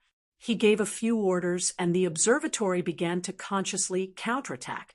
7 objects similar to the flying stone he was on flew out. The objects flipped 180 degrees, and the side of the hexagram was facing the sea monster. 7 pale white electric lights struck the sea monster. This was a defensive method that Faust had modified using the original structure of the Mage Tower and his own knowledge. The star casting spell was derived from the meaning of throwing starlight. The 7 starlights fired continuously, and the sea monster's body was smashed into pieces. However, the characteristics of the sea monster determined that it would not die as long as it had energy. It absorbed the energy of the observatory to repair its body, and the star-casting spell from the outside world continued to work, so it continued to absorb. "I'll get rid of you first." Faust was very decisive. He knew that he could not deal with such a shameless monster with his current means, so he set his sights on Thea. He grabbed his right wrist with his left hand, raised his right hand, and aimed his palm at Thea. Bang, bang, bang. 5 purple missiles were fired consecutively. Faust did not want to waste his energy to deal with the sea monster, and Thea did not want to fight with him, who was backed by the observatory and full of magic power. As long as this building was destroyed, the other party's true strength in her eyes was not even comparable to Mr. E. With a nimble turn, she avoided the missiles and continued to open a hole in the void. The violent flood rushed down again. Faust was in a dilemma. He wanted to defend the tower, but he could not. He wanted to fight, but the enemy did not want to fight with him at all. Thea's flying skills were 100 times better than his. Once she wanted to hide, the sky was so big that it was impossible to stop her. "Who are you?" "I don't know you." Faust didn't care about the divine artifact anymore. He didn't have the secret technique of observation, so he couldn't see through Thea's strength. However, she didn't show any signs of fatigue after such a long time, so he knew that she was a strong opponent. At this time, he already had the intention to compromise. "You don't know me?" Thea was here in her original appearance, so she was very unhappy. "How dare you say you don't know me when I am so famous?" There was nothing to say. He had to be taught a lesson. The seawater kept pouring into this small space. The space was airtight, and the seawater had nowhere to go. Half of the gate of the observatory was already submerged in the water. Thea was like the Jinshan temple being flooded by water. The wind and the waves were endless. As long as the magic power in this 2-story building was not working well, the huge pressure would be able to tear it down. "What do you want?" "I'll give you everything I have." Faust could feel that his beloved observatory was rapidly depleting, and the speed was getting faster and faster. In his heart, he had a deeper understanding of the crazy actions of the Cold Flame Vatican. They didn't want to take such a good, ancient building, but wanted to destroy it instead. Thea ignored him and continued her battle. She pulled out Merlin's sword and activated the ice storm that came with the sword. As soon as the spell was cast, Thea was shocked. The power of this spell was twice as strong as when she cast it herself. Fist-sized hailstones fell into the narrow space like raindrops, densely covering the entire area. Even Thea was affected, not to mention Faust, whose flying skills were not up to standard and was only relying on external objects to show off. The hazy long face was hit continuously, and he lost control of his balance and fell into the sea. "It's so cold. Is this the level of an archmage?" Thea finally had a direct understanding of the spells of Merlin's era. The ice storm raged for a full 5 minutes. The space itself was full of seawater, and with the wind summoned by the ice storm, the temperature dropped by 50 degrees Celsius. The observatory was finally finished in the 3rd minute of the ice storm's rampage. First, the windows, then the door, and finally the entire brick structure and foundation. The powerful seawater completely destroyed the former magic tower, and all the magic materials were destroyed. Only some bricks and tiles were left. Thea looked at her masterpiece and did not find any spoils of war. She controlled the sea beast to pull Faust out of the sea. The north wind blew, and the snow fell. Even she, who had been transformed by divine power several times, felt cold, let alone Faust, who was only wearing a robe and soaking in the sea for 5 minutes. The long-faced middle-aged man was no longer as arrogant as he was when they first met. He did not complain when the sea beast violently dragged him out. He had completely fainted from the cold, and his face was pale. Only his heart was still warm, and there were some frostbites on his hands and feet. Thea took one last look at the small space. It was completely destroyed. She reached out and took the middle-aged man. She canceled the summoning of the sea beast and opened a portal to return to Malcolm's small cave. "Is this the guy who attacked you?" Thea threw the almost frozen Faust in front of them and asked for credit. Old Ma and Mr. Knight were chatting around the fire. Both of them had seen her come and go without a trace, so they were not surprised. They looked at the middle-aged man at the same time. "I think so." Mr. Knight was not sure. Faust was too flashy in the past, and now he looked like a dead dog. He was not very sure. "It's this guy." Malcolm's training in the Assassin League was perfect. As long as the people he met were not turned into ashes, he would recognize them. Sia reached out and touched Faust's forehead. The weak magic power woke him up. Then, she sealed his magic power with 2 seals. She then signaled to Old Ma, "You can take revenge and interrogate me now." In fact, it was more convenient to read his mind directly with her spiritual power. However, in order to let Old Ma vent his anger, Thea still brought him back conscious. Malcolm was an expert in extorting confessions through torture. Mr. Faust was not a strong-willed man, either. After a few lashes of the whip, he began to answer the questions. The sneak attack on Old Ma was indeed his own idea. At that time, he was meditating at the observatory, and the observatory had sent him an extremely dangerous signal that was similar to a disaster. He did not know what it meant. With the help of the huge magic power of the observatory, he completed a divination. The result of the divination was very vague, but it clearly showed that it was Malcolm and Old Ma. He took the initiative to strike first and fought with the demon in Jason Brad's body. Both sides suffered great losses. He was quite happy on the way back. He felt that the calamity corresponded to the 2 of them. He did not expect that just as he recovered from his injuries with the help of the observatory, the real calamity came. Faust looked at Thea, who was sitting by the fire, and his eyes were full of regret. Chapter 4:24. However, there was no point in regretting it. Facing Malcolm's questions, he answered truthfully. In the end, he even told him about the Morgan Layfrey Temple in Peru. "How do we deal with this guy?" Malcolm asked Thea after knocking Faust out with a punch. He remembered that his daughter was a hero. "Up to you." Thea turned her head to the other side and said indifferently, "Faust was not a good person. In the future, he would cause a huge disaster to the entire world in eternal evil. It was not a bad thing to deal with him in advance." With a crack, Malcolm grabbed Faust's forehead and chin. With a twist of his hands, he ended his sinful life. "Let's go back first and discuss the next step of the plan," Thea said to the 2 of them. At the same time, she secretly gave Malcolm a look. Malcolm did not know what she was up to. He also needed to recover some of his strength. He nodded in agreement. The 3 of them passed through the portal. From the desolate cave, they came to a room with a strong technological aura. "This is my laboratory in the metropolis. You guys can take a rest first." Thea poured a glass of water for each of them. Jason Brad saw that the father and daughter had something to talk about in private. He tactfully walked out first.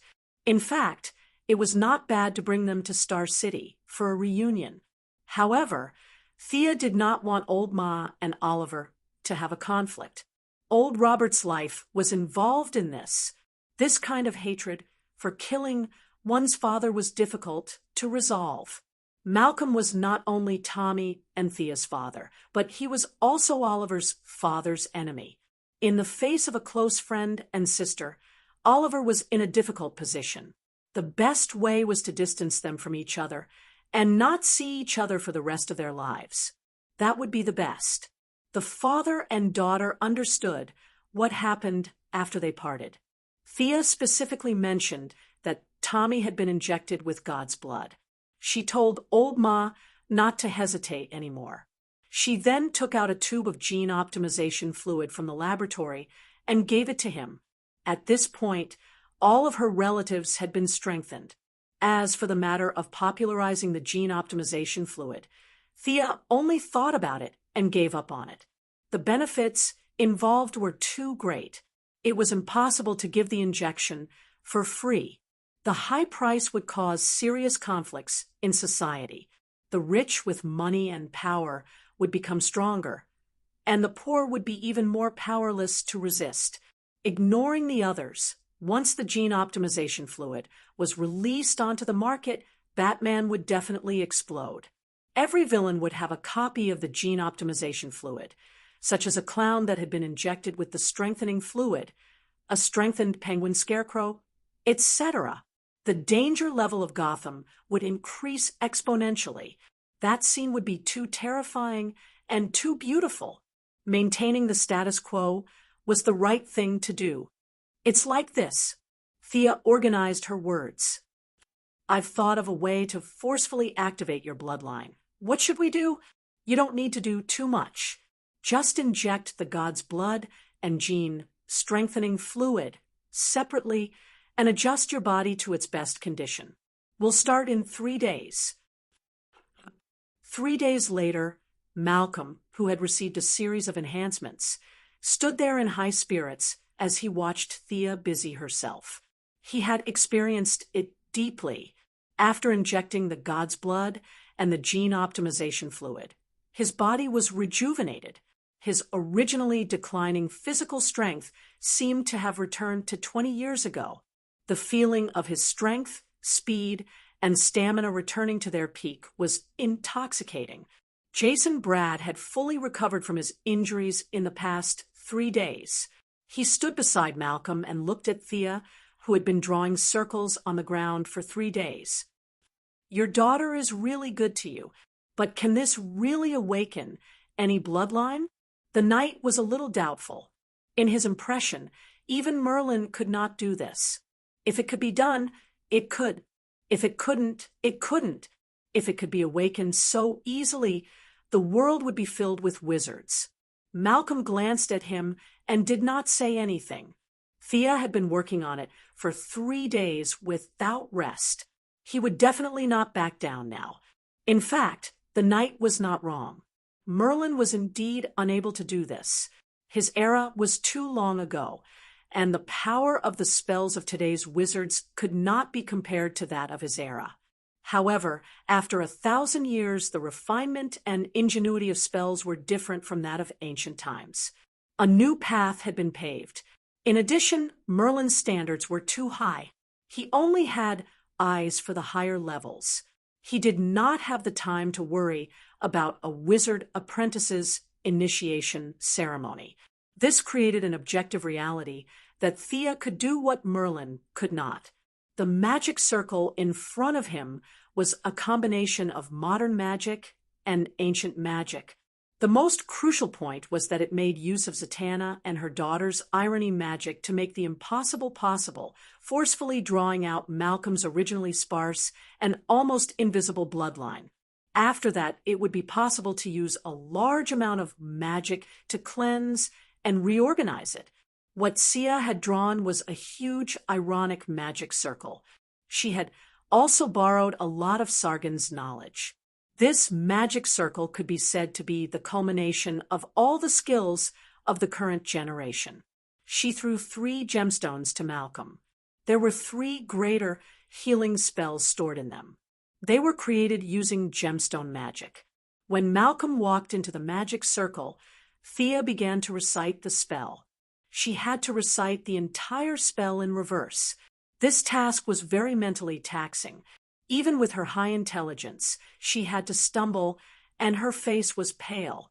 Fortunately, with the help of the magic circle and a few precious tools provided by the Cold Flame Vatican, the first step was daunting but not dangerous. There was already a faint shadow of magic in Malcolm's body. Steady! The next step is the key. Thea shouted loudly. She stretched out her hand and took out the God of Death's staff. Previously, when she summoned the sea monster to destroy Faust's observatory, the sea monster returned a portion of its magic to the staff before it turned into nothingness. Thea wanted to absorb the non-elemental magic herself, but she gave up after thinking for a long time. The magic was absorbed by the observatory from the other dimension for hundreds of years. It was scattered and not very pure. If converted to Thea's magic, it was only 2 or 3 years' worth of magic.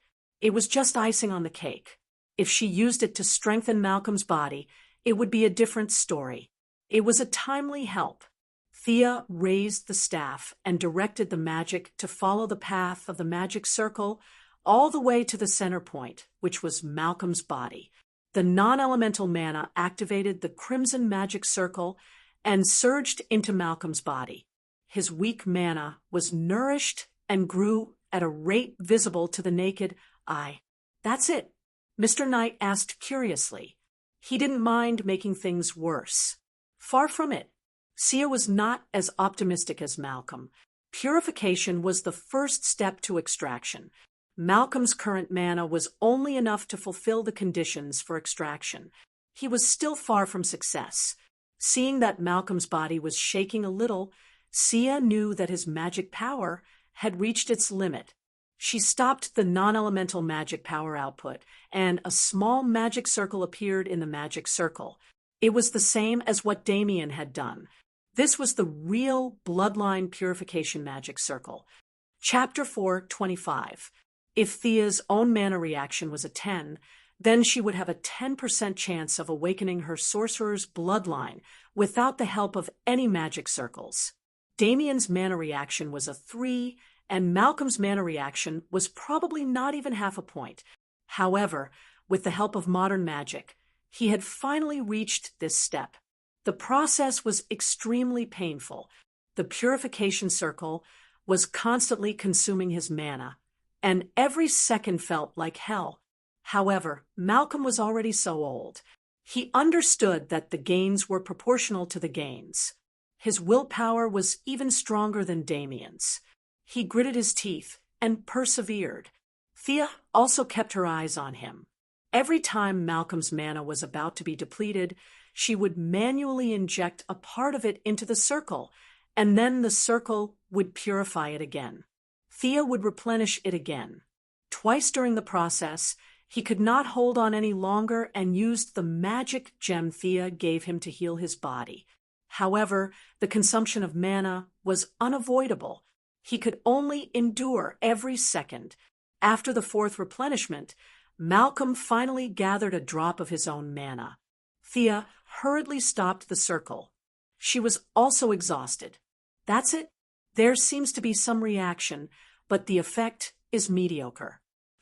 The knight who had been watching the show said with a hint of regret. Thea could not be bothered with him. No wonder this person was only an ordinary knight. He really did not know how to talk. Besides, this was not a movie. What kind of effect was he looking for? Should a sorcerer's bloodline awakening have an earth-shattering effect? What a joke. She looked at the mana in the staff. There was very little left. She might as well inject it all into Malcolm's body. When she returned, she would give him a few spell books. He should be able to cast a few spells. Malcolm was an adult who had undergone cruel training. In other words, he was a high-level character, unlike Damien, who was purely a low-level character. Sia also gave him some magic power. He rested on the spot for a while. Although he was trembling all over, his spirit was exceptionally good. His eyes were shining. He took a deep breath and walked out of the magic circle with more and more steady steps. Thea reached out her hand to give him a high five. Her childish gesture made Malcolm feel awkward. Not wanting to spoil the fun, he gave her a high five. Mr. Knight, who had a strange personality and did not know how to speak, stared at Malcolm for a while. "You're starting to get it, but you still have a long way to go." The father and daughter had already gotten used to his speaking style. This person was just like that. He was serious, old-fashioned, and inflexible. However, it was good that his actions were consistent with his words. At least he would not stab someone in the back. "What new abilities do you have?" Thea asked curiously. She had a unicorn tattoo, while Damien had a dark elemental damage amplification. According to the records, magic awakeners would have an ability that corresponded to their personality, regardless of whether they were strong or weak. Malcolm didn't say anything. He closed his eyes and pondered for a long time.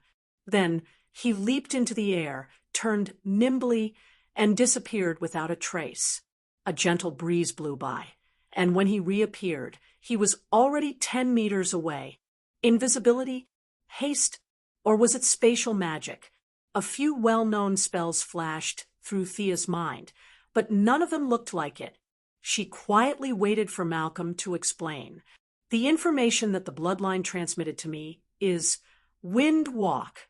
I can transform into the wind. Currently, I can only borrow the power of the wind. In the future, I can control the wind and even turn it into a hurricane."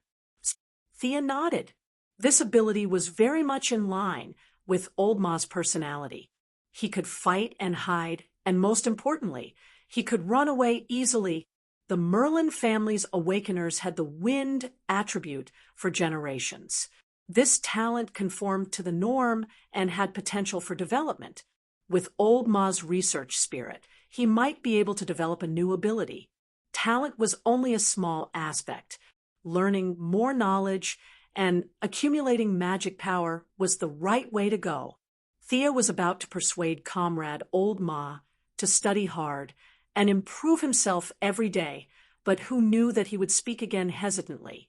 "I seem to have another ability." "Huh?" Thea was stunned. Although her unicorn tattoo had 2 transformations, it was only one ability. What did Old Ma mean by another ability?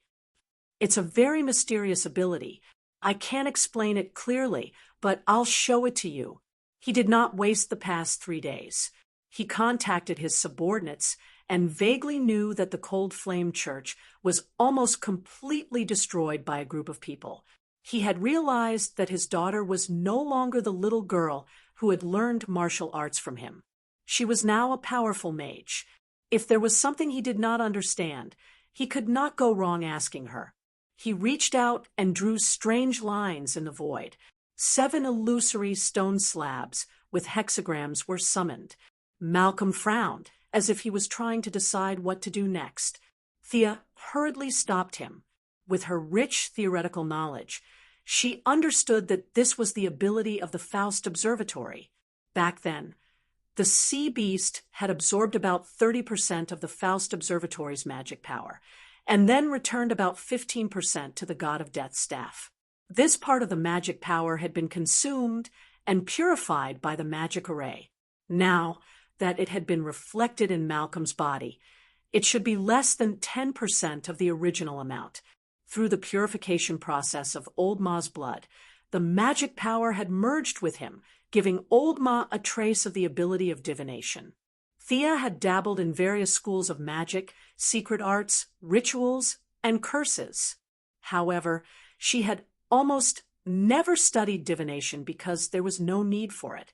With the memory of a transmigrator, she knew most of the world's secrets and development process. Divination was a waste of energy and life force, so it was meaningless to her. "Don't use this ability again." If I'm not mistaken, this is the ability of an astrologer. It is a skill that uses a very different method of observation from modern astronomy to predict the future. It is too much of a burden on you. Promise me, don't use it so easily. Thea looked at old Ma seriously. This is the word of wisdom. Listen to her. Don't try to use a power that you can't control. A female voice suddenly interrupted the conversation between father and daughter. She was wearing a purple dress that reached the ground and cloth shoes.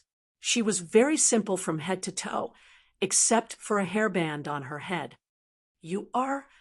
the knight asked uncertainly, as if he had seen something unbelievable. Thea threw out the answer directly. She bowed slightly. "Madam of the High Capital, long time no see. The etiquette of the High Capital was perfect. Descendant of Merlin, I said we would meet again. Madam, your body seems to be—" Thea only took a few casual glances and found the problem. The strength of the High Capital's madam had decreased by a lot compared to 100 years ago. What was more strange was that she was being eroded by some kind of great power every minute and every second, and her strength was being depleted bit by bit.